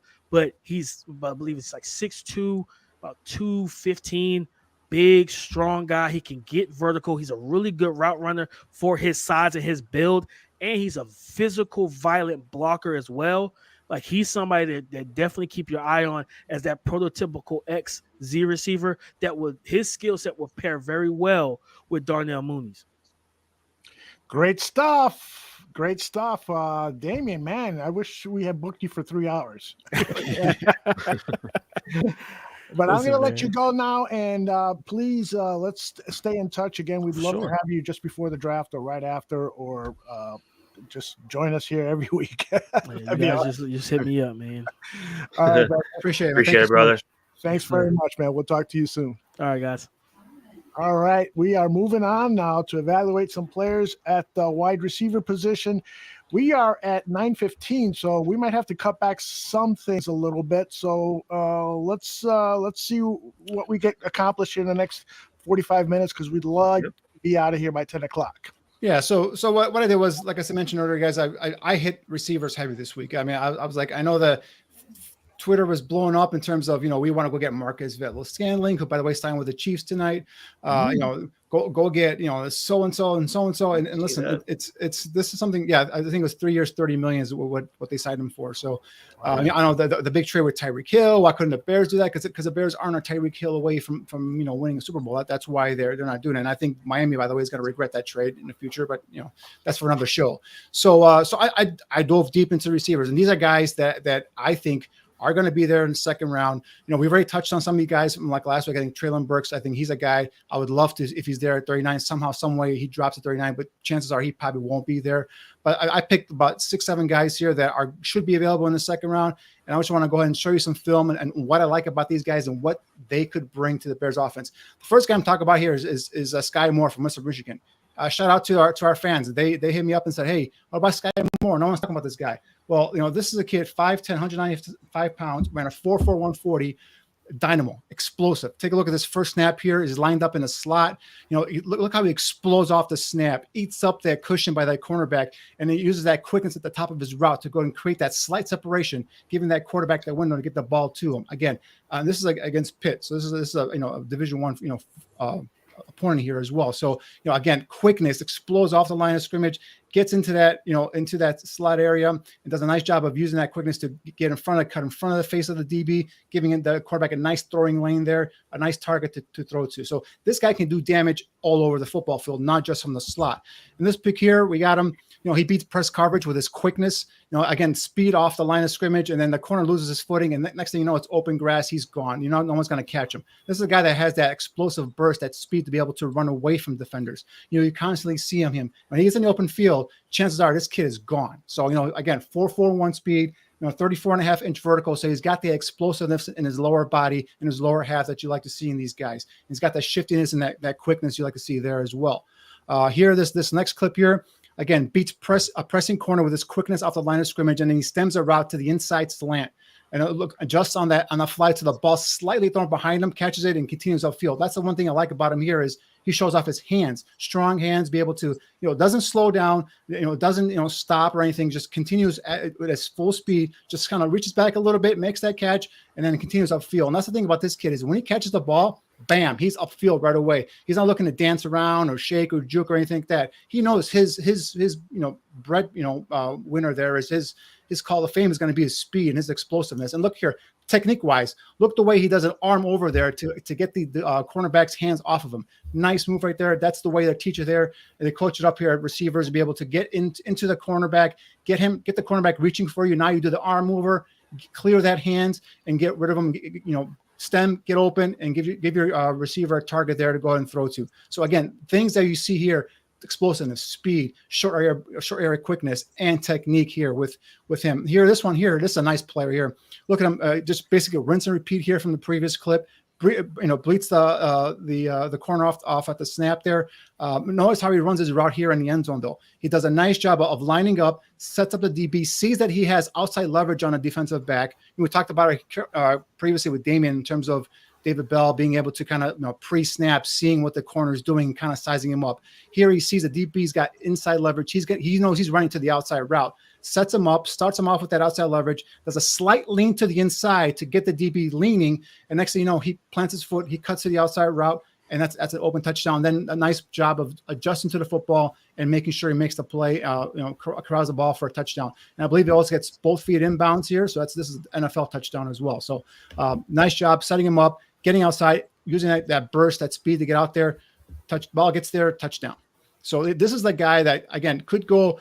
There's talk about first round. I don't know if he's a first round, material right now, but I think he's definitely going to be in that second round range. I don't think he's going to get past. I don't think he's going to get out of the second round. So if you're looking for a kid like this with that type of explosiveness, you got to take him with probably in that middle to lower half of that second round area. So that's just one kid that I think could and should be there if the Bears come up with pick 39 and 48. Neil, what do you think about Sky Moore? And you have to love what he did at Indianapolis. He was really smooth.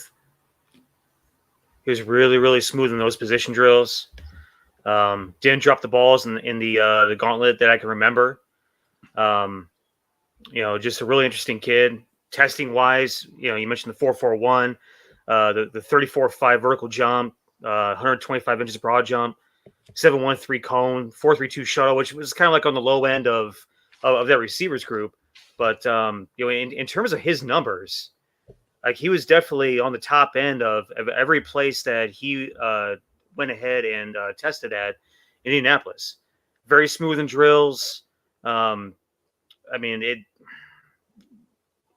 anything, the kid actually boosted his stock in Indianapolis based off of what he did on film. I like the kid a lot. I was never a big proponent of taking guys under 6 foot in this class, but I want guys with size, basically, right? I want guys with some size, guys that have the athletic ability, the size of Pickens, type of kid. Love the kid, though. I can't really say anything bad about him. But the one thing I understand where you're coming from, Neil, and I agree with you too. The Bears do need a receiver with some size. That's why Treylon Burks would be, number one for me there. But this is a kid that he actually competes for those contested balls, and he's a guy that can go up there and make some catches. Again, is it his strength? No, his strength is that quickness in that slot, being able to get open and get open quickly, and then using that burst and speed to get downfield and touchdown or big gain. So that's where he's going to make his bread and butter. But he's a guy that will compete for some of those contested catches as well. So that's the only thing I like about Sky Moore too. I was really caught off guard when I was talking last minute because I was thrown off. You guys ever have that deal where just random audio pops up out of nowhere? You have no idea where it's coming from. Yeah, sure. I'm sitting here like, what is going on right now? I didn't know it. So I was like trying to make it through my mental process while also trying to figure out where the hell this audio is coming from. Is it Aubrey yelling at you in the background saying shut up? No, it definitely wasn't that. It definitely wasn't that. No. All right. I was so confused. What the hell's going on? All right, we're good now. We're good. Figured it out. All right. So go ahead.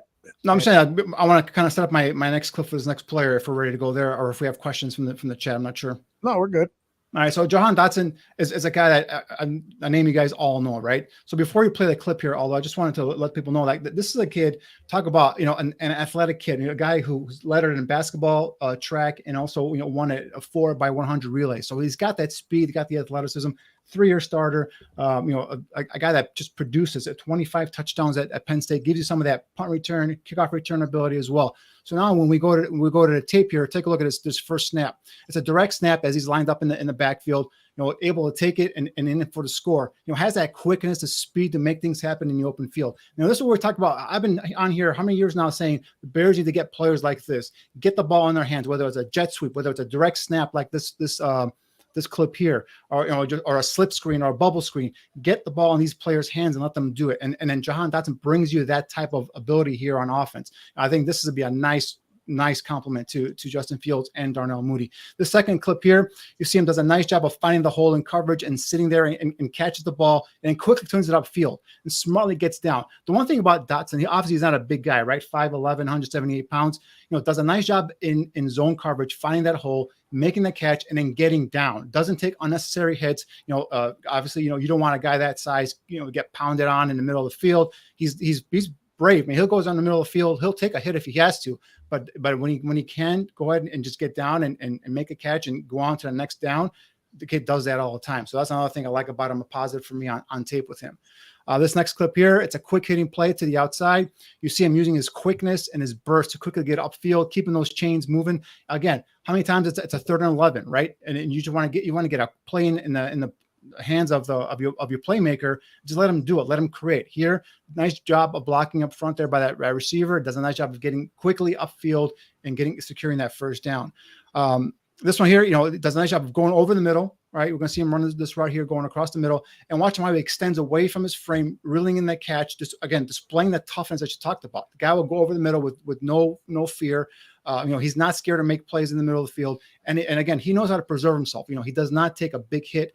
Watch him here, does a nice job. Goes ahead, extends away, and now ducks and gets down again, preserving himself, getting himself ready to play that next down here. This one here, he does a hell of a job here running this route. Check this out. See how he just stems the DB at the top of his route. All right, faking inside and then cutting it outside, creating that separation and the opportunity for that big play. You'll see him here. This is where he'll make his money here at the next level in the slot. Nice job setting up. I think that's your guy, Daxton Hill, there, by the way. Neil, I didn't do it on purpose. I was just by accident. Man. So, I love the head fake too on this. Exactly. That's the thing, is like sets him up. Nice runner being able to. And Daxton Hill is a good corner, a good cover safety. Does a nice job of faking him inside, and then just that quickness to be able to cross his face mask, get outside, and then obviously adjust for the football and make the catch. So these are the things you want to see with this kid. The one thing I want to point out here is here 4th and 2, big play here. We're going to see that quickness at the top of his route, right? Be able to shake a DB, and then snatches the ball in there and then converts a big 4th down play. These are the kind of plays that keep drives going on, allows teams to kind of, proceed down the football field and make big clutch plays. This is a big time play here versus a big time defense in a game that it was close, and then all of a sudden he makes that big nice catch there. So things like that I look for. How is the guy making the catches? When is he making the catches? 4th and 2, 4th and 6. Big plays, gets the ball and just goes upfield again.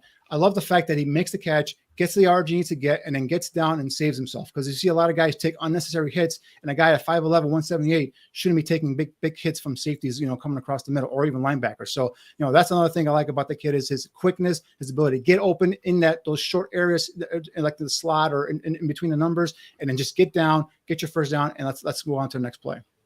Apologize for misspelling his name on my slates on that reel. I'll correct that next time we roll this on a future show. Neil, your thoughts on Dotson, who, according to NFL.com, they graded him really high and said their biggest comment was that he will eventually be a plus starter in the NFL. Your thoughts? 100%. And Danny, could I argue that he might be your favorite receiver in this draft? He is not my favorite receiver in this draft. He is one of my favorite receivers in this draft. I feel like he was the first guy you brought up once we started talking about receivers way back in the day, 2 months ago on our first show. I love quick, fast twitch guys. I love guys that can make big plays, and I think that's what they need here. Now, things have kind of evolved here, right? And Allen Robinson's gone. We've lost some size at the receiver position. So I think they need a guy like Dotson for sure, but they also need a guy with some size and some ability to be able to go up there and make some contested catches. And, we touched on a guy last week in Treylon Burks. There's a couple of guys here that we're going to talk about here. And also, guys, give you some size, give you some ability out on outside of the number there to be, a guy that can go up and make a 50-50 catch, those type of players. Because Allen Robinson's gone now. Typically, he was that guy. So we're going to have to find a replacement here. Now, I could argue. I'm sorry, Aldo. No, I was if he has the frame to put on more muscle and weight. Oh, yeah, I'm not 100% sure. At 5'11", 178. I mean, and he's limited in terms of how much he's going to be able to put on and not lose, some of that, elite burst and quickness. So maybe a 5 pounds here and there is probably what I'm seeing. Maybe in the 180s, 182. I don't want to see him in the 190s or anything like that. I think that would slow him down potentially. No, I love the hell out of this kid. He's super twitched up. You saw the typewriter feet pitter patter right off the line. Can beat guys with twitch. Explosive as hell. We're going back through these highlights again. Versatile too. I love guys that you can do a lot of tricky stuff with. Here he is, out of the Wildcat, going around the edge, running for the touchdown. You see him taking jet sweeps. You see him out of the slot. You see him on the outside. This is the type of kid that you could do a bunch of fun stuff with. And you pair this guy up with a guy like, Darnell Mooney. And we saw what the Miami Dolphins did yesterday. They got Jalen Wall, and now they got Tariq Hill. They have two balls of explosion on both sides of the line of scrimmage that are just going to terrorize defenses. And if you have this guy paired up with Darnell Mooney, I feel like you have that type of same, deal. This kid's a great hands catcher, strong hands too, just rips the ball out of the air, catches it away from his body, pulls it in. Not afraid of contact as we see him going across the middle. Again, like he's a very well-rounded, all around, ball of explosion with speed, with grit.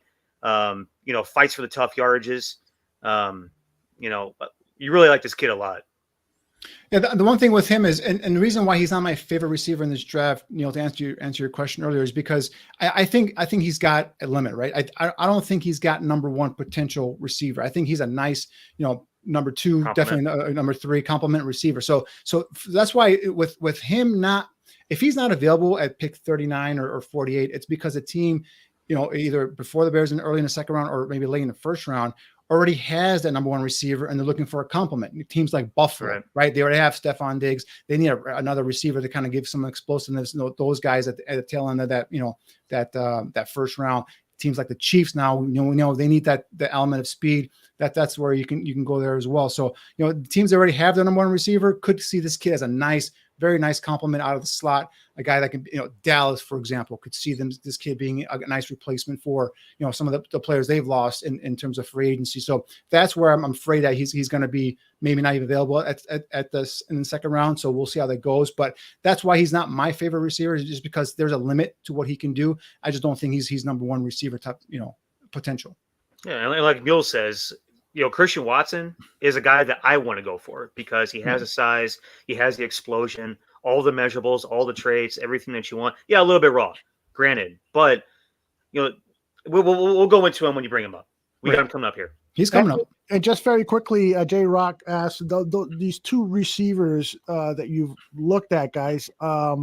Can they run block? Can they block? They're not. I mean, they give effort, but that's not their strength. That's not what they're out there to do for, right? So, so if you're looking for guys that are going to be, definitely run block, guys that are going to be effective, I should say, these are guys, they'll get in the way, they're not going to shy away, but they're not, obviously with their size, they're probably going to get run over a lot of times. So it's just a matter of do you do enough to impede the defender from making a play on the ball carrier. And that's what I'm looking for. And these guys are not going to be those type of, stout, run blockers downfield, but if they get enough in there and get in the way, is the play successful because they got in the way and slowed that defender down by, a half second or whatever. Right. You look for the willingness. Right. That's what matters. There's some guys that just ole it. And that's what you mark down on tape. These two guys don't ole it. Very good. Since we're on the topic of Christian Watson, why don't we go to him, and then we'll come back to the other one you had in your order there, Danny. So this is Christian Watson's tape. Yeah, again, Watson is a kid that I saw down at the Senior Bowl, sort of Neil, and I absolutely love him. And again, just take a look here. This nonchalant, takeoff kind of lulls the corner to sleep here. And now we see him using those long strides, eat up the defensive back's cushion, using that 4.3 speed to get over the top and catches the ball for a big 85-yard touchdown. That looked easy. I mean, that looked just pure, like no effort there. Oh, well, I'm just going to go ahead and take up this ball here for 85 yards, touchdown, no big deal. He's got that type of big play potential, that type of speed. So, that's the one thing that right away kind of clicks at you when you watch his tape. Here, we're going to see him going over the middle, making a catch, by leaping and extending to reeling the football. Again, look at the space, the separation he is creating from the defender here. It takes a big hit, but then gets right back up and displays some of that competitiveness, that toughness that you want to see in your receiver. So, again, big time windows. And that's the thing you want when you put his tape on, he is creating big time separation. Now, some might say he's playing at that division, the Division II football that he's playing at, that level of football, I should say, he's playing at is not obviously, SEC quality and all that stuff, but still you got to see guys too. You got scholarship guys too there. There's a lot of guys that have come up from the FCS that have been NFL all pros and NFL starters. So you got to respect that as well here. Here you see him lined up in the backfield, takes the handoff. And again, you see some of that burst, some of that speed. The kid's this guy just got big play potential every time the ball is in his hands. And the one thing about him that kind of makes him different than the other ones we talked about is the size. 6'4", over 200 pounds with that 4.3 speed. This is a guy, again, raw, not fully there in terms of, a number one receiver type, but a guy that you can kind of build up there and make him into a potential number one receiver. This next clip here does a great job of beating press coverage with his quickness off the snap, has the defensive back grabbing at him, basically holding out for dear life. And again, using that speed, that burst to just blow right by him. So if we take a look at that release at the line of scrimmage again, the DB's got no chance. It's a terrific release. The DB's really just kind of has hands around his waist there, trying to hold on to him. So, but again, here we're talking about. I think this is the fifth clip we have here, Aldo, where he beats the.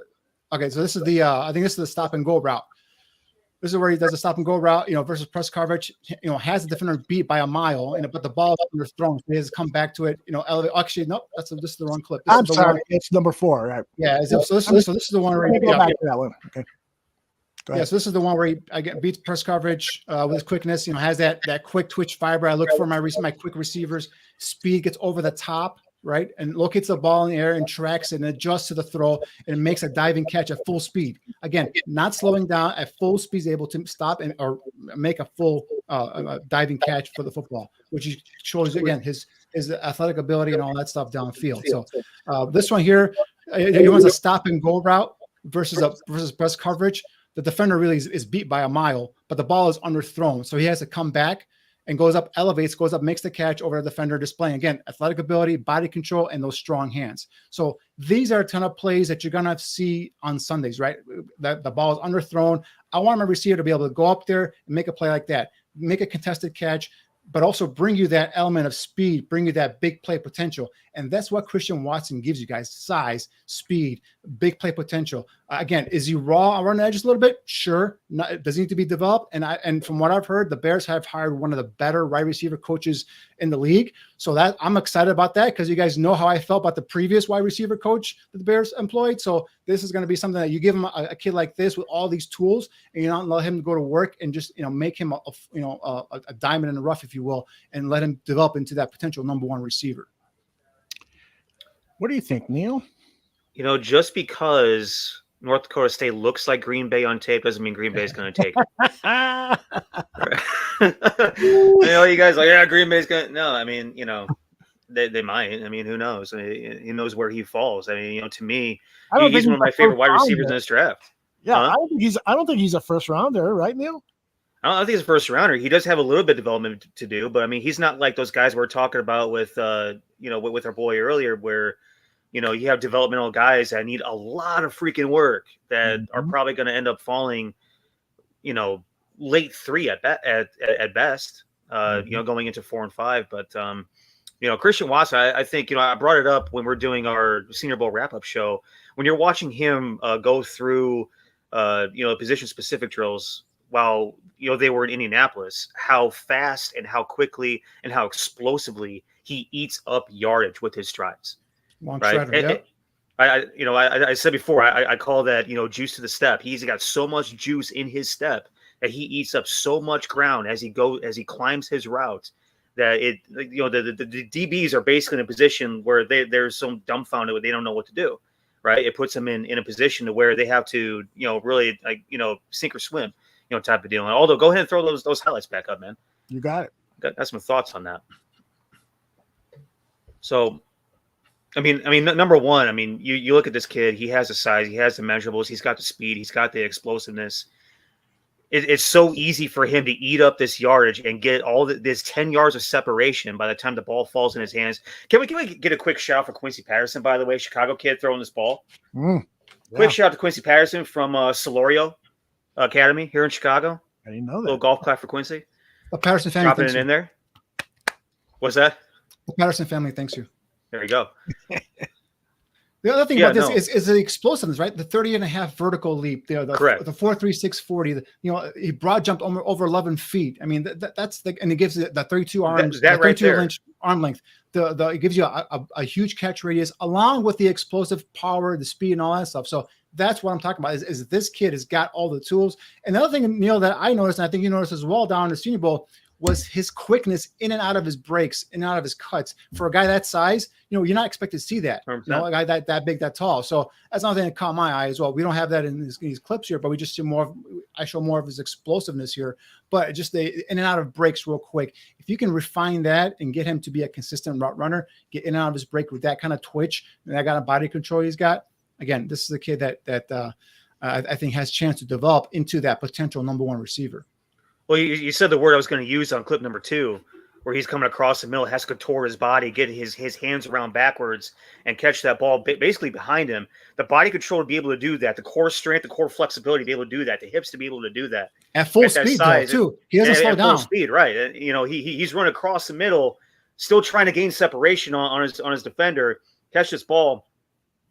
That's special. Right. And it takes a big hit. I like this. I like it. He takes a big hit and gets right back up again, points the first down. Says, you know what? Keep bringing it on. Little cocky, little thing. I love that. That shows me competitive toughness, some juices 100%. There flowing for the kid. Yep. This is the run play.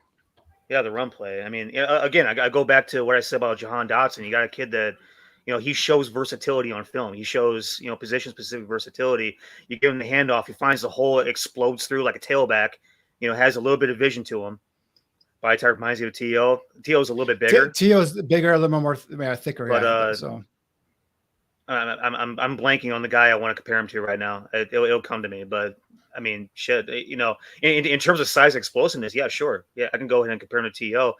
I should say height and explosiveness. Size, T.O.'s probably got 20 pounds on the kid, but it's just it's just so easy for him. That's really what you can like dumb it down to. It's just everything looks easy when you watch him run the drills. Even like once you get outside of the routes and all the position specific stuff, when you see him do the agilities, when you see him do the gauntlet, everything he does just seems so natural, so easy, so just he's well within himself. He's not pressing, he's not stressing, he's not trying too hard. He's very chill, just going through everything, and that's why I love easy mover, just a terrific 100%. Athlete, and like I said, he's got that twitch to him. This stop and go is this big time stop and go. Go. Yep. If that ball was thrown on front, he's catching that for a big play. But then as the ability to stop and come up and then jump and make a play on the ball, again, showing that, the strong hands, the body control, we talked about the verticality there, the 30.5-inch vertical leap. So this is the things that Mike, he's a much faster Mike Evans. So I think Mike Evans might be a little bit bigger too, as well, in terms of height too. But they're like 225, 230. Yeah. So, but yeah, he's a guy that brings you that speed element. AJ Green is a nice comp there as well. A younger, Cincinnati Bengals version of AJ Green, not the, Arizona Cardinals version we saw last couple of years. So yeah, definitely a kid that I'm really high on. If he's there in that second round, again, he's a guy that can come in and provide that spark, provide that speed element on offense that can we talked about earlier with Damian, with some of the other players, in terms of, hey, the defender's got to know, Watson's here. He runs 4.3 speed. We got to keep an eye on him. So that gives them someone to worry about, something to think about. And now you have Darnell Mooney on the other side, Cole Kmet running in the middle. Because again, when this guy stretches the defense and stretches the field, that middle opens up big time for guys like Cole Kmet and other tight ends that they have on this roster. Maybe even if you have a running back sneaking out of the backfield, on a little in-cut route. So, it gives you so much more possibilities other than him. He doesn't have to make every single play or every single catch, but just that element of speed gives you, it's a big proponent to be able to bring you some bigger plays as your offense, trickles down the field. And when you go back to the Senior Bowl stuff, you look at the GPS measurables that came through from Zebra Technologies. Christian Watson had the fastest in-game miles per hour of all the offensive guys at 20 point, I think it was 6.3. If I remember off the top of my head. I mean, that in-game miles per hour, 20.63 for a kid that's 6'4", 208. I mean, we saw what he did at the combine. He's legit fast. He's legit explosive. All the measurables show it. But like when you go in and break down some of the GPS stuff, I mean, it's still like it shows up in game as well. So it's to me, it's easy. If he's there at I guess at this point we're looking at 48. 39 or 48. I mean, 39. I don't know. I still want to take an offensive lineman. I want to take a left tackle at 39, offensive guard at 39. It'd be hard to pass him up at 39, but if he's there at 48, I think that's a no-brainer. I don't know about you, Danny. Yeah, for me, again, like your point there, we got to see what they do. Do they have a veteran left tackle in here? We talked about, maybe a Teron Armstead, but that's gone.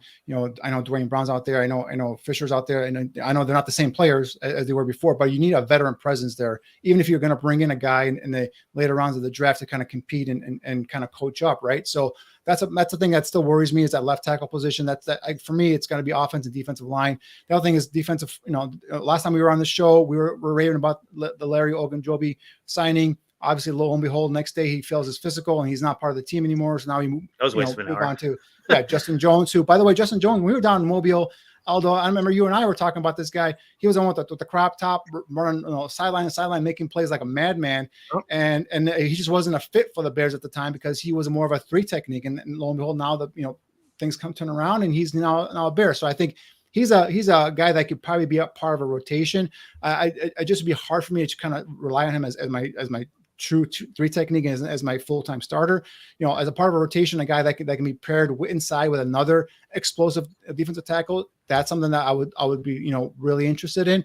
So again, with pick 39, are we still looking for a defensive tackle, or are we, is that an area of need? Because again, this defense does not go without a 3 technique, a true disruptive 3 technique. So that's the thing is like, are they good there? Or do we go for a guy like a Travis Jones? Do we go for a guy like, like I've talked about Logan Hall, so other defensive linemen that are going to be available there. So, if Ryan Poles sticks to his word, he's going to look at that offensive line and defensive line with probably that first pick is my guess. And then from there, you can kind of go on and now start filling needs, right? Talk about, receiver, talking about, corner and all other positions. So, that's the thing is what is the Bears roster at? When that pick 39 comes up, is it going to be, is there still a need at left tackle? Is there still a need at guard? Obviously they signed Bates to that offer sheet today. We'll see how that goes in terms of Buffalo matches, because that could fill an interior, offensive line position there for them. So potentially, we'll see how that, goes. But again, for me, offensive defensive line is my top priority. Get those spots filled in. And then we go receivers. Cause like I said earlier, receivers, you can find guys.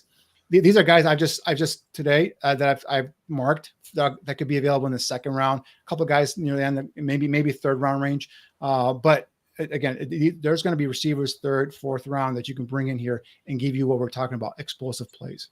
All right, we're moving on to George Pickens. Yeah, this is a guy that's very. Before you run the highlights here, this guy is very popular amongst Bears fans. He's a guy that a lot of guys have kind of pegged with that pick 39 and you put on his tape and there's no doubt you see the talent, right? You see the size at 6'3", 195, 32 plus inch arm length, ran a 4.47 40, 33-inch vertical.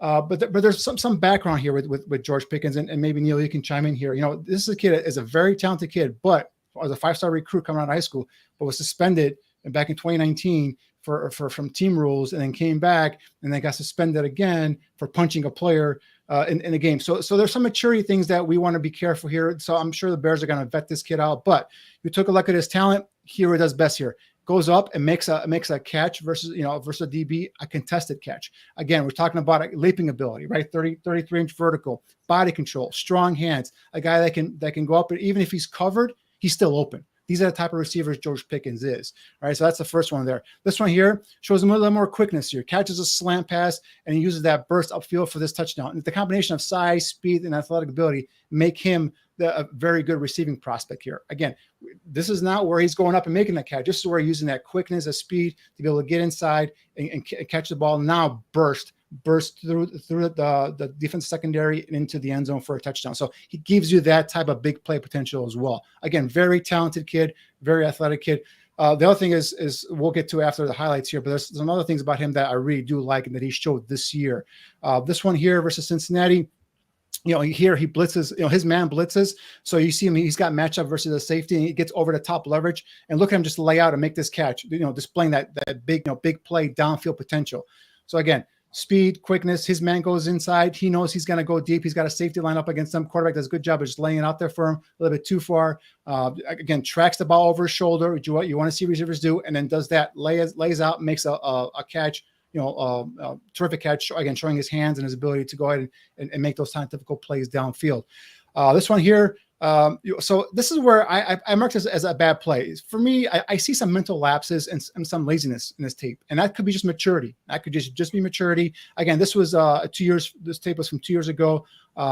So again, for me here, he doesn't make a play at the ball. If you're not gonna make a catch, right? If it's a poorly thrown ball, as a receiver, you turn DB here. You make sure that ball is not caught by the defensive back, and that it goes ahead and becomes an incompletion. Luckily, it became that at the end here, but I just saw a lack of effort there. I just saw him not really trying to go after that football. So I marked that down as a negative for me on his tape, and I do see some of that on his tape as well in terms of loafing. So I think a good call, Cliff. I do see some of that loafing on his tape there. So that's a negative play for me. I want to see a bigger effort from our receiver, especially my potential star number one receiver, especially in the red zone. You don't want to give up an interception there in the red zone. You got to help your quarterback out. This play here, you can see him here lined up to the outside, and he brings that type of versatility. You can see him going inside in the slot. You can see him lined up outside the numbers. He was inside the slot here, and he runs that route right behind that linebacker. Goes a nice job of getting behind the linebacker, getting some depth there, but then cutting in front of the safety and giving his receiver an opportunity to get that ball over that second level into that third level. And again, showing that natural athletic ability, right? Being able to go up there, long arms, 32+ inch arm length, 33-inch vertical leap, 6'2" frame. Guy goes up there and makes a catch. So it gives you this type of red zone target, guys. It gives you a big body receiver. We talked about earlier. We want some guys that can go up there and make these kind of plays and contested catches in tight quarters. We had that with Allen Robinson. He's now gone. Pickens is a guy that potentially gives you some of that ability, along with the speed and the quickness we see in some of the other plays as well. Last clip coming up. Here, this is here when he's engaged and his competitive edge comes out, and I want to show you here how he hustles his ass off downfield, and he sets a block up here. And look, he rides. I think that's Kobe Bryant there. Yeah, he rides him 2-3 yards down the field. And this is what I talk about. When he's engaged, when he's competitive, when his juices are flowing, you see stuff like this on film. And we earlier had a question about blocking receivers. He can do this. Now he can give you this. Does he give you this every single time out? No, because you see him at times where his takeoff at the line of scrimmage is lackadaisical, because you can tell it's a running play or the play is not designed for him. And those are things that you got to have to coach out of him. Now, again, that's 2 years ago. So there's some immaturity there with the kid. We already know he has had some off the field stuff here and there that you have to kind of vet him real well and make sure you're not getting a guy that's going to come in here and cause some issues off the field. The other thing about him, though, and this is something that Neil I want to talk to you about, is he showed me something this year by coming back from an injury. He tore his ACL in the spring. And he fought his ass and worked his ass off to come back and play the final 3 seasons of the regular season for Georgia, and then also played in the championship game. He wasn't 100%, but he wasn't saying, you know what, I'm not going to go up there and ruin my draft stock potentially and play at not 100%. So that, to me, maybe he's gone over some of the maturity concerns I had, in previous years. Maybe now he gets it. Maybe now this is important to him. And that's to me was a very big positive to see him fight through that torn ACL. He didn't have to do it. He could just be like, you know what, I can come back next year, or I can just go to the draft. We've seen other guys do it. We've seen other guys just kind of like lay down and say, you know what, I'm good. I'm going to rehab. I'm going to get ready for the draft. No, he came back for the final 3 games. Clearly wasn't 100%. Still had some big catches in the championship game. So again, that to me shows me some competitive juices, some competitive toughness, and some maturity as well. So I'm curious what you thought about that one. Well, yeah, I mean, you know what happens a lot of time, guys, is that when highly competitive, highly athletic, big-time players get sidelined for a long period of time, they get humbled up really quick, you know, and they start to realize what's really important to them, and they don't take it for granted anymore. And I feel like George Pickens kind of had that sort of a, come to Jesus moment, if you will. He's a kid from Hoover, Alabama, went to Hoover High School. And not that every kid coming out of that football program, a very well-coached football program, is a football saint or anything like that. But, he had some good upbringings in the game, if that makes sense. The thing about it is that, like I said, they don't come in the same shape and size and operating system, if you will. Right. So, he probably has his issues in his past, but I'll tell you what, I've seen some kids in my career that, they'd be talkers, they'd have a big ego to them, really athletic, big time players. They get themselves a pretty catastrophic injury, and all of a sudden that attitude shapes up real quick, and it's almost instantaneous in a lot of ways. So it's a good argument. I'll have to actually look into that a little bit and see what my down south guys had to say about what they found out in the the character process. But the thing about George Pickens is that when you're looking at that film, in terms of how he runs routes, it's kind of the same way that I describe Christian Watson a little bit. It's very smooth. It's very easy. He's more refined because he's been coached up better. He's been in a better program. He runs a bigger variety of the tree. So I mean, his talent. He's much more well developed, and on the front end, he's a lot more talented. Christian Watson had to become a guy. George Pickens was a guy on the front end. You know what I mean? Like he was this guy from the very beginning. He was a big time player once he came in. So I think that's the only difference, really. The only thing with both those guys is their talent pops on film for you. 100%. It's not like you have to kind of see, all right, what do they do well here and there? You can just see both are smooth, easy gliders. Both have explosive, bursts and get off at the line of scrimmage. Both are able to extend away from the frames, make catches like that at full speed. That's the things you want to see. That talent just oozes out of these players. Like I said, this kid's played in a bigger program, a bigger conference, and probably more well coached up. Probably will come in and probably maybe give you more of an impact quicker, maybe possibly. And then Christian Watson probably needs a little bit more, coaching or whatnot. But not that he won't be impactful as a rookie, but I expect George Pickens, if he's healthy, to come in and make plays week 1 basically for the Bears. So if they select them, but again, he's a guy that's very popular amongst Bears fans in terms of mock drafts, in terms of guys they want. No, he's to me he's a much more athletic, much more. Yeah, Alshon's bigger. Alshon was mainly a one-trick pony. He was a guy that go up and make plays on contested catches. This kid has the speed to be able to beat you down, deep for a deep touchdown.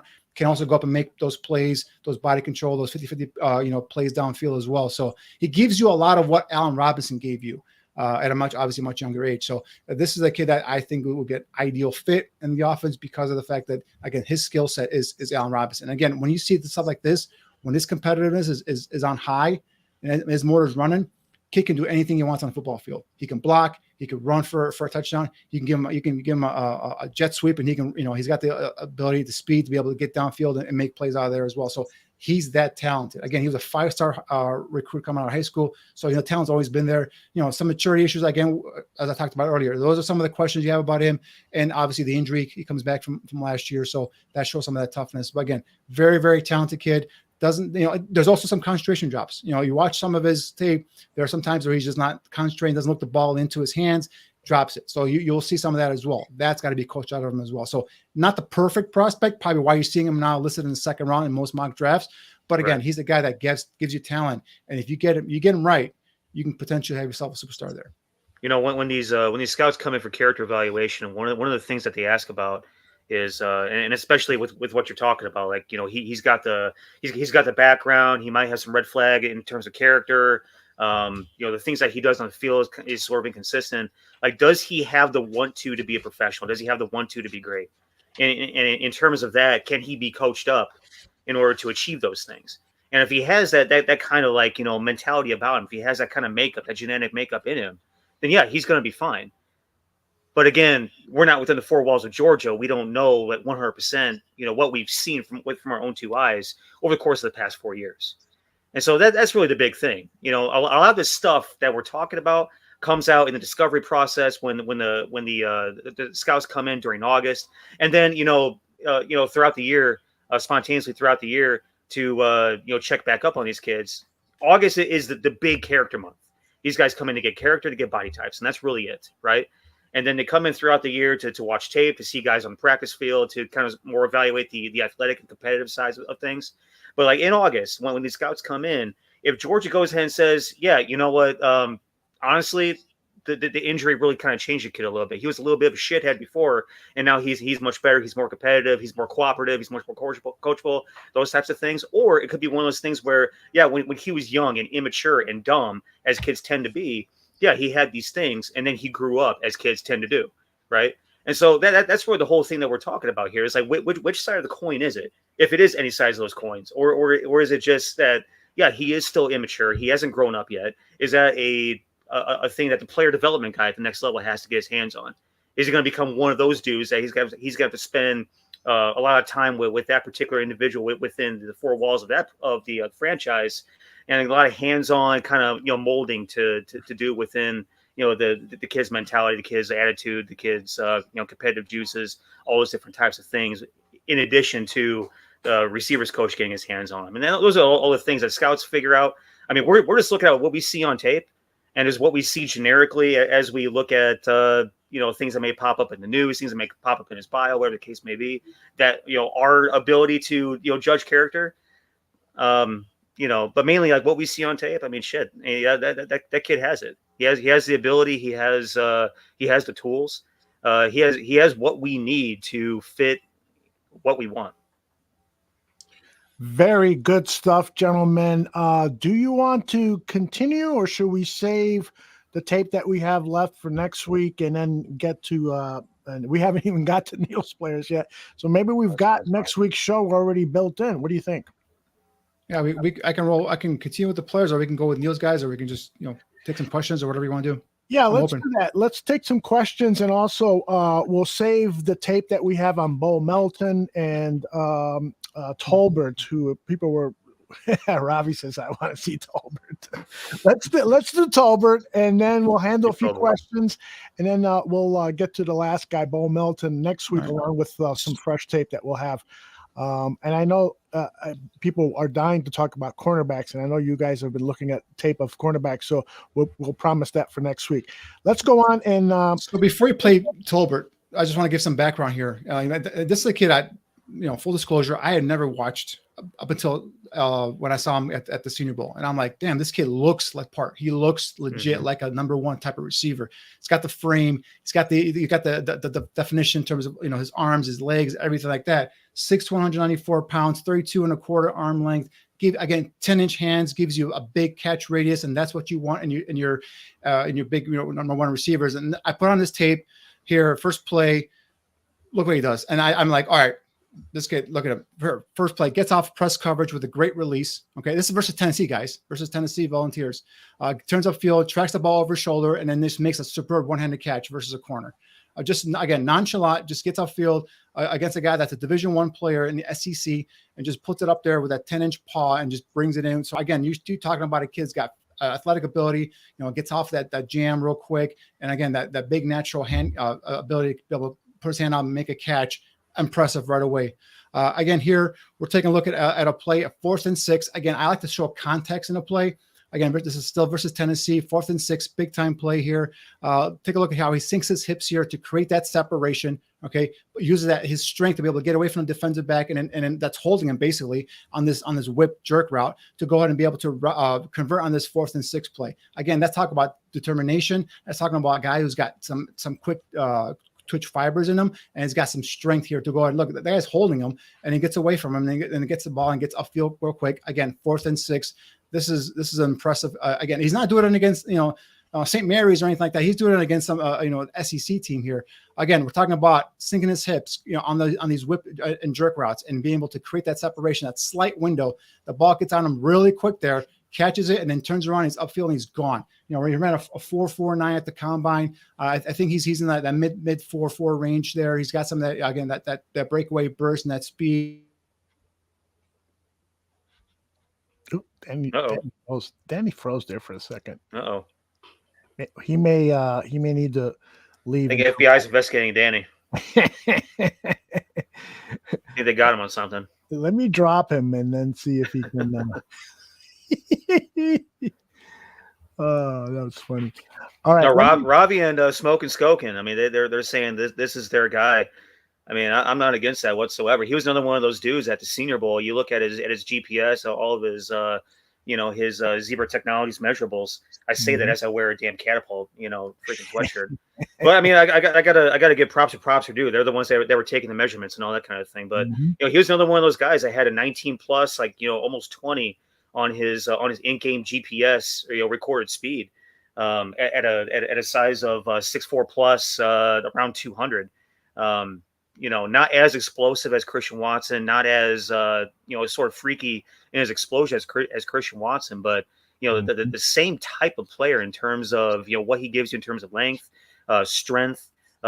He runs his routes very crisp, and you saw that during practice week, the entire week, how he ran his routes, how smooth he was, how sharp he was with his feet, how quick he was in terms of gaining separation, looking off the DB and getting that space.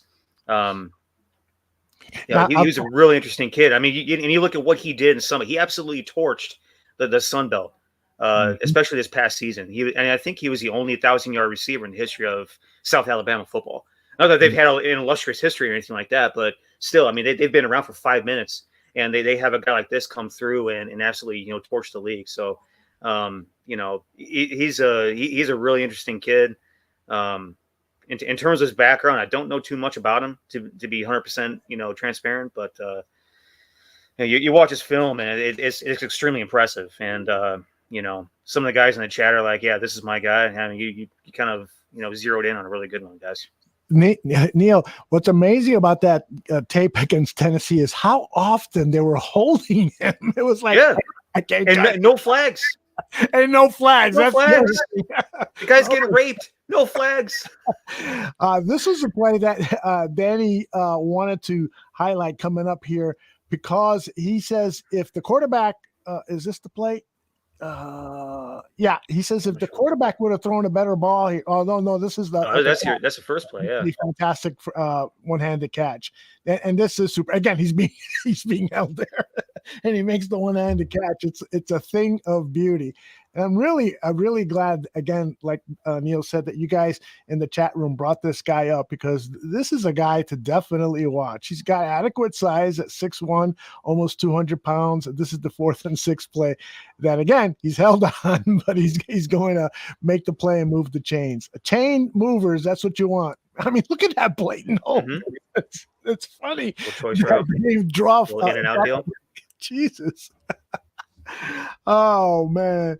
All right, I'm assuming that Danny's computer is on fire or something like that. FBI got him, man. I don't know what the hell he's got going on in his place, but holy hell! That's right. Let's see if we got a couple of questions we can field here. Neil, you can field. Yeah, sure. So Toa says, so does Watson sneak into the first round? I don't think so. What do you think, Neil? That's the scary thing is that there's a lot of mocks that are starting to first round the kid. Mm-hmm. And I don't know if they're just doing that to be different or if they're doing that because they have someone in their ear telling them, hey, this is what I'm hearing. This is what we're thinking. This is what we're expecting to happen. Mm-hmm. You two got him. They got me last week. Hey, YouTube is censoring people these days, man. Danny must have said something too truthful. Hey, Neil, I got a question for you. Have you looked at the tape of? There he is. There's Danny. There he is. My internet just went berserk. I was like, "What is going on?" So I had to restart the router. Yeah, you want to get back to where you left off on tape? Yeah, sure. Yeah, we can go back. This is click, I think 4, right? So you're on clip 4, or is it 5? Again, the combination of size, speed, athletic ability, and strength here to be able to get away. This is what I'm looking for in guys that potentially could be my number 1 receiver, right? And this is what Jalen Tolbert, gives you here. So again, this one next clip here, small detail. I want to see here how he does it. Oh, this is the one we saw. Okay, this is the one where he goes in, does a nice job of again breaking away with that. Runs away from dudes. Runs away from dudes. Burst, speed. Talk about it again. Strength to go. Holding again, right? Holding again. The ball's on him real quick. Sinks those hips and gets that separation and that whip route, and now just runs away from guys again. Versus Tennessee here. Small detail here I want to show here. Does it run a nice route to the outside to win that outside leverage. Oh, we're playing the same one again here. I'm moving ahead too fast here for the clip apparently. Hey, they're clips, man. I know. The internet just kind of threw me off here, so I'm all discombobulated. This is the play that you wanted to highlight. Right. What happened? Right. Yeah. Small detail. I just wanted to kind of display here how he runs a nice route to go to win that outside leverage. And if the quarterback was any good here, he would have thrown a nice, easy touchdown. But what it does is, and this is what I picked on Pickens for, right? I picked on Pickens for not making an effort to come back and be able to break up that pass. And again, here, if that ball is thrown well, that's an easy touchdown. But what does he do? He doesn't just frown or put his head down. He comes back, he jumps, and he makes a hell of a play to break up that football. And that's what I'm talking about. And guys like this is what I want to see my number 1 receivers. If you cannot catch it, the defender should not be able to catch it. And again, nice job for him to go and recognize that the ball's underthrown. It's going to be intercepted if he doesn't go ahead and do something there. So this part here, you see him run a stutter and go here. Shows me he's willing to go ahead and compete downfield with the DB for the football. Just constantly battling downfield, hand battling, if you will. Him and the DB, and he does a nice job again keeping his concentration, keeping his momentum, his speed at full speed downfield, and being able to track that football and make that catch. So again, I want guys that can catch through contact, guys that can fight through contact downfield, guys that have the strength to be able to break away from a defender when they're running these short intermediate routes, and then be able to break it free and get those big gainers. Guys that have the speed to be able to make plays downfield. And I think we see a lot of that here with Jalen Tolbert. So again, a kid that I had no idea prior to the Senior Bowl. I had not seen a clip of him at all. And then just kind of seeing his frame, his body type, the way he conducted himself down at the Senior Bowl, and now just kind of going through his tape. This is a kid that I can see shooting up draft charts, and I can see him going, mid to early second round, to be honest with you. So a guy that came in probably a day 3 guy at the best, right? When you first started this whole process. Now I'm talking about a guy potentially going in the second round. So if he falls in that 3rd round, if he's there at pick 71, that's a steal for us, for the Bears, to get him at 71. So, you put on his tape, there are some drops here and there, but nothing really that alarms me. Unlike Pickens, where you saw some concentration drops or there were just like balls that he kind of just, you could see he was not looking the ball into his hands and all that stuff. So again, there are things he needs to clean up. Sure. Coming from South Alabama, but we saw him going up against SEC versus Tennessee there and be the man there in that football game. So, this is a kid highly talented, love his body, love his frame, gives you that combination of speed, power, and strength, and be able to make plays down the field. All right. Let's see if we can get a question or two real quick ones so we can get out of here. B- says there were some athletic tight ends at the combine. What do you guys think about drafting one in the later rounds? Have you guys had a chance to look at tight ends? And do you think that, well, first of all, the Bears need a young developmental tight end. But do you invest in one in the, say, 6th round? I don't think we have a 7th rounder this year. Do you invest in one in the 6th round? What do you guys think? Well, for me, I mean, unfortunately, right now, there's not enough picks right now. There's way too many holes on this roster, not enough picks. Now, you're talking about maybe, they trade down a couple of times. Now you got, you go from 6 to maybe 8, 9 picks, and then you want to take a shot at a tight end, sure. But I think you have with Cole Kmet, you have your wide tight end, you have your inline tight end, you have with Jasper Horsted. I mean, they tendered him, so I'm assuming they have a role for Horsted there. I know there were rumblings that they kind of contacted Tanyan before he ended up signing back with the Packers. So I think they were looking, or at least, seeing if he was interest there. Obviously, Tanyan coming off the ACL injury. So I would think they would look for another inline blocking tight end. Possibly, go get it. Maybe get another flex tight end, but we'll see what happens. So, but at the current state right now, to answer your question, at the current projection with only 6 picks, I can't use one on a tight end at this moment right now. Cliff says that's why I strongly suggest dropping down a couple of times. We need players for more than one spot. Greg Gabriel feels like there might be the possibility of trading Robert Quinn now that they've brought in Muhammad, and maybe you can get even more value than you got from the Khalil Mack trade because of the contract situation. Would you guys be in favor of seeing Quinn moved for maybe like a second rounder and a fourth rounder? That's, I hate to lose a guy like Robert Quinn. You're really decimating the defense by taking this Poles approach to rebuilding the team. But what do you guys think? For me personally, I thought Quinn was a goner initially. I thought he was, of the two between him and Mack, I thought he was going to be the guy that was going to be traded. But obviously Mack was the first one to go. So, you trade Quinn. He's a guy that I don't think his value is going to be any more higher than he is now, right? Coming off 18.5 sacks, I think this is, if you're going to cash in your chips, this is the time to do it. So, we've talked about this, right? This is not they're not setting this up to be a competitive season next year. They're setting it up to be, a season where they lay the foundation, where they get their coaches, staff in there, they get their people in there, and they start telling these players what to expect moving on. So, if that's the case, if that's going to be something where you're going to be a team that wins 5, 6, 7 games, then you can possibly think about moving Robert Quinn. But my main thing is if you're going to build this team, you got to build it from the inside out. You got to build it from the offensive line and defensive line. So if you're going to be getting rid of a player like Robert Quinn, Muhammad is a solid rotational pickup. I don't know if I can just put him there and just count on him to be my starter for 17 games.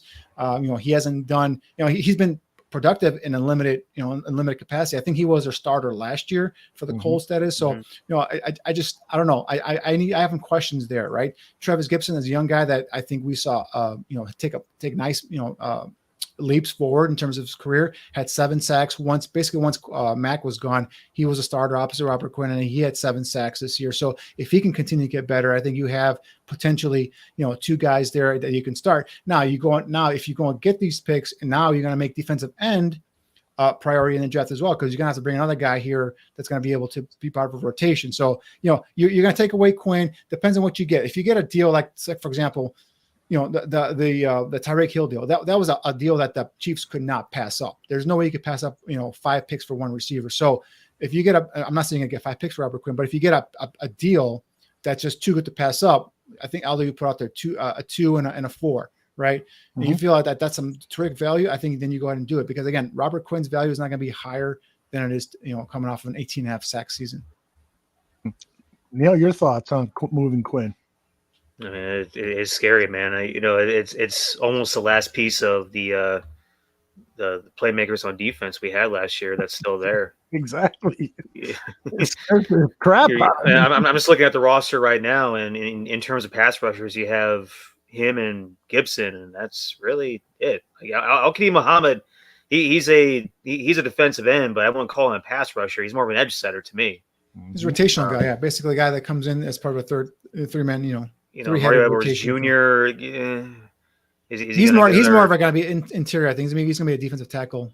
Edwards Jr. Probably. At 277, it's just and also, is he going to keep his shit together? Is he going to get another assault charge on him or not? You know what I mean? Like he's always a wild card in terms of his conduct off the field. Yeah. It's scary, man, because then you trade away like the last remaining actual playmaking piece of your defense, and it's like, okay, now what do we have now? Travis Gibson had a nice year for a third guy, right? Yep.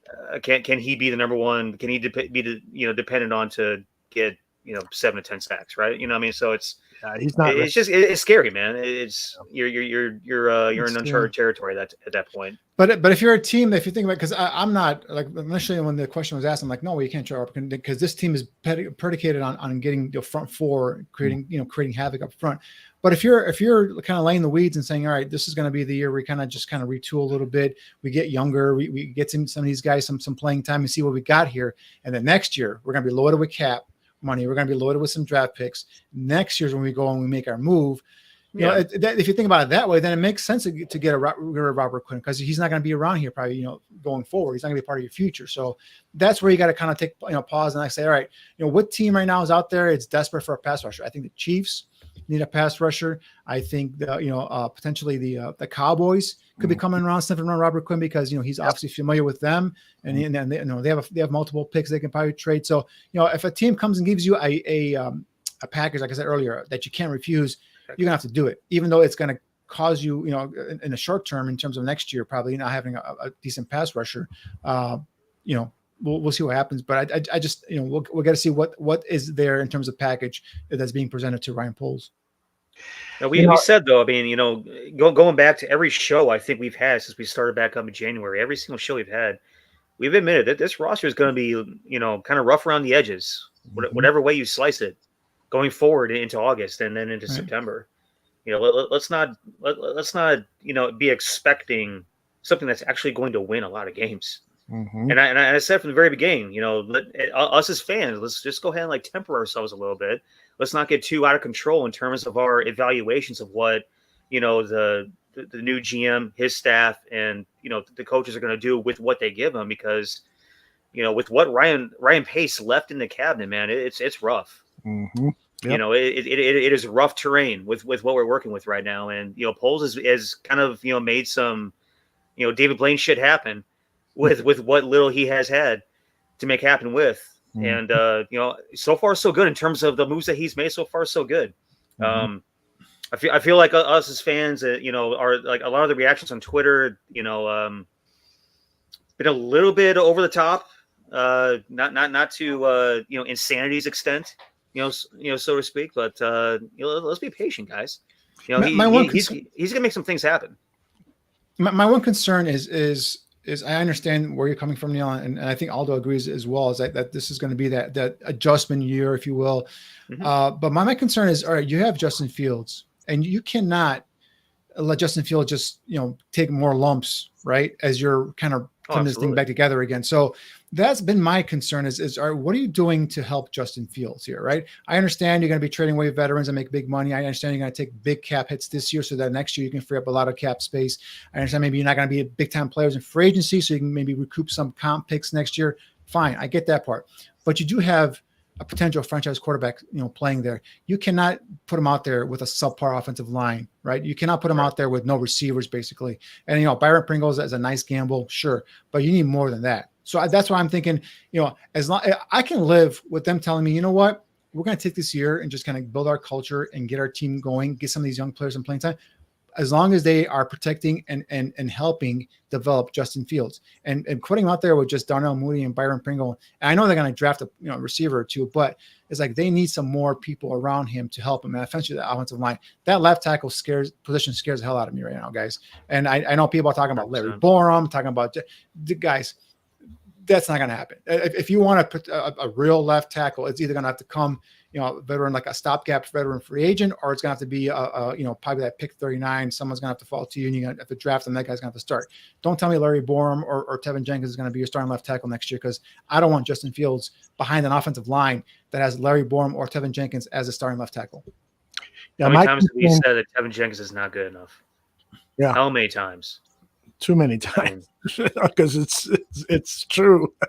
Put the record on repeat. My concern is, you talk about Justin Fields and protecting him. You also got to protect him from having a terrible team, which, by my estimation, that's where this team is headed for this first season. And I understand Poles' plan, and I understand the team is going to take some lumps, and that's part of rebuilding.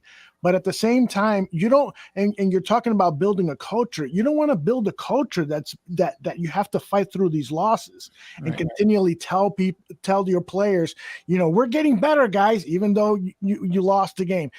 And to do that over a 17-week season is very, very difficult. And if you're going to acquire new defensive backs, you've got to give them an opportunity. And that opportunity means getting a pass rush, getting pressure on the quarterback, because that's when defensive backs create turnovers. If you're not having a pass rusher out there hurrying the quarterback, disrupting the throw in some way, then you're not really helping DBs make these turnovers. And so as much as I would like to acquire 2 picks for Quinn, a second and a fourth, wow, that's juicy. At the same time, man, what are you doing here? How many games is it okay to lose in 2022? Because I can't see this team winning 6-7 games, not with the roster that they currently have. They are losing guys like Allen Robinson, who are true number 1 wide receivers, and bringing in guys like Byron Pringle, who's a number 3 receiver. He could potentially develop into a 1, but that's not his history so far. So I'm a little concerned right now. We'll see what happens. Yeah, that's the thing. It's you don't want to retard the growth of Justin Fields. You want to be able to continue progressing and they can take the next level, right? We've seen him out there working with Darnell Mooney. You see him showing some of that leadership right now in the offseason. So that's all positive stuff. You want him to come in here and feel confident in terms of what is, going in and week out, that he's got a chance to go in and win, at least have a chance to win a game, not just going in and think, all right, we're going to get our brains bleed out and all that stuff. Especially, guys, all the talent that's defected from the NFC to the AFC. The NFC has never been so more wide open right now. I think it's basically the Buccaneers, the Packers, depending what they do at receiver. And who else is a contender in the NFC in your minds, right? So I think it's like, if you get in there and you start being competitive, you have a chance to maybe make the playoffs as a 7th seed or something like that, or a 6th seed, and get in there. And now you start building some of that confidence you talked about. And again, that quarterback is got to be your primary concern, in making sure he's developing and make sure he's got weapons around him and protection up front. Yeah. Look at what Robbie's saying. We stole another half hour of draft talk. Love it when we go into overtime. All right, fellas. Great job. Thank you for adjusting on the fly here. And I apologize to Neil that we weren't able to get to your players, but that helps us for next week, because you guys are 99% prepared for next week. And I want to thank Damian Parson. He was outstanding today, man. We should have just had him on for 2 hours. He really brought his A game tonight, and so I'm really grateful for him. Make sure you follow him on Twitter at DP_NFL,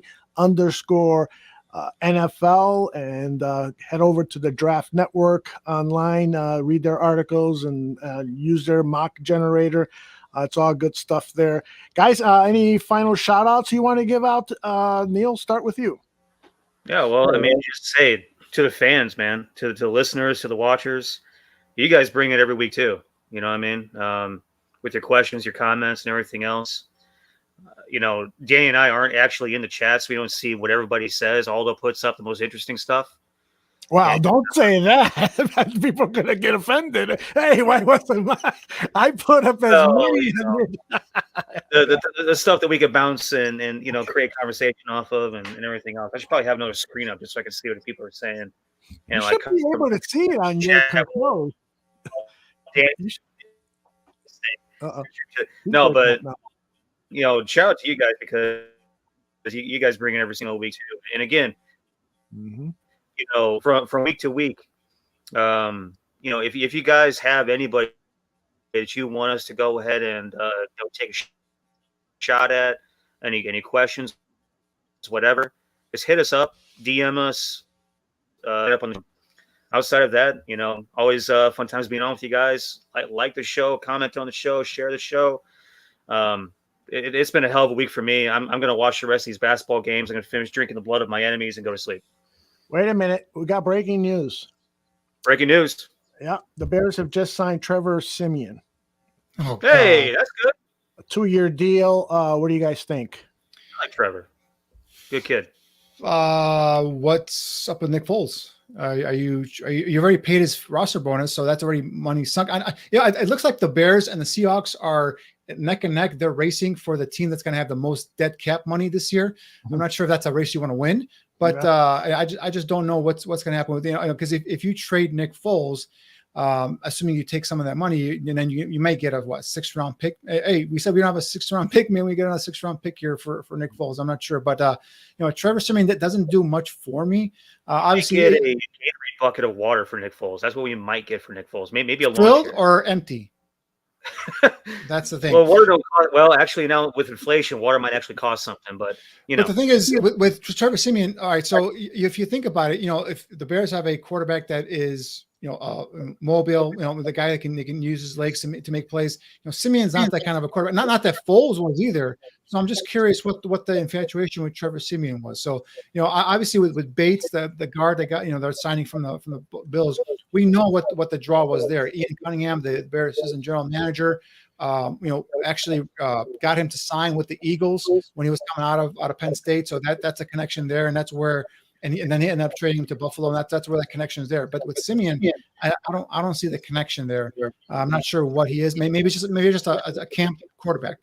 We'll see what happens. But I actually liked him coming out of Northwestern and thought he might have been a good guy to bring into camp and develop him. But to me, it just seems like it's too late now for a Trevor Siemian. Why not just stick with Foles as the backup for 2022? I mean, you're blowing the whole thing up. It's not like Trevor Siemian is a piece for the future.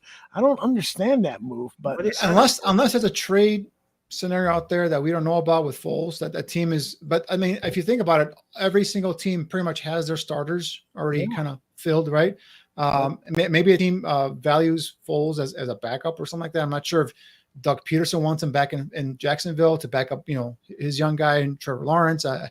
Who knows, right? But it's just something that the signing of Siemian makes no sense unless you have a trade set up with Foles. Because even if you bring him in as a third quarterback, as a camp quarterback, I don't know what the guarantee money was in the deal. I don't expect it to be high. Mm-hmm. So that's the thing is like my first thought was, something must be up with Nick Foles. There must be something going on. Either they're going to release him, flat out release him, or they're just going to, trade him. So we'll see what happens. Yeah, we already have a camp quarterback. His name is Ryan Willis. Yeah, there you go. So that's a head scratcher. When he said breaking news, I thought, well, maybe they might have signed an actual player here. I don't think it was going to be Trevor Siemian. Mm-hmm. Yeah, I'm shocked by seeing that. But Brad Biggs reported it 3 minutes ago. Mike McCartney, who is Siemian's agent and a very good friend of Greg Gabriel. So maybe Greg Gabriel will have some insight for us. Greg and I are doing a show Monday at 11 a.m. Central.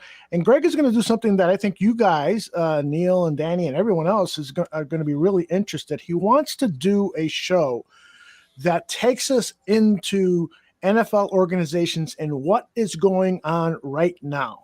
Where are teams in their preparation for their draft? What is the process that is going on right now? For instance, at Hallis Hall, what's the scouting director having his scouts do? What is the pro personnel director doing? That kind of talk. So it's going to be very process oriented show on Monday. Probably not a lot of talk about some of the prospects. Greg has just started to evaluate guys on tape, so we'll get to that on the following shows. But next Monday should be a really interesting show for fans who love process. And Danny and Neil are nodding their heads; they can't wait. We already know some of that stuff because he's already told me. But I'm sure you guys are going to find this very, very interesting. Yeah. So, all right, guys, great job. Again, this show dedicated to our good buddy, Ryan Badgley. Badge, we love you, brother. And that's it for this week's episode of Draft on Tap. We'll see you all next Thursday right here. Bye.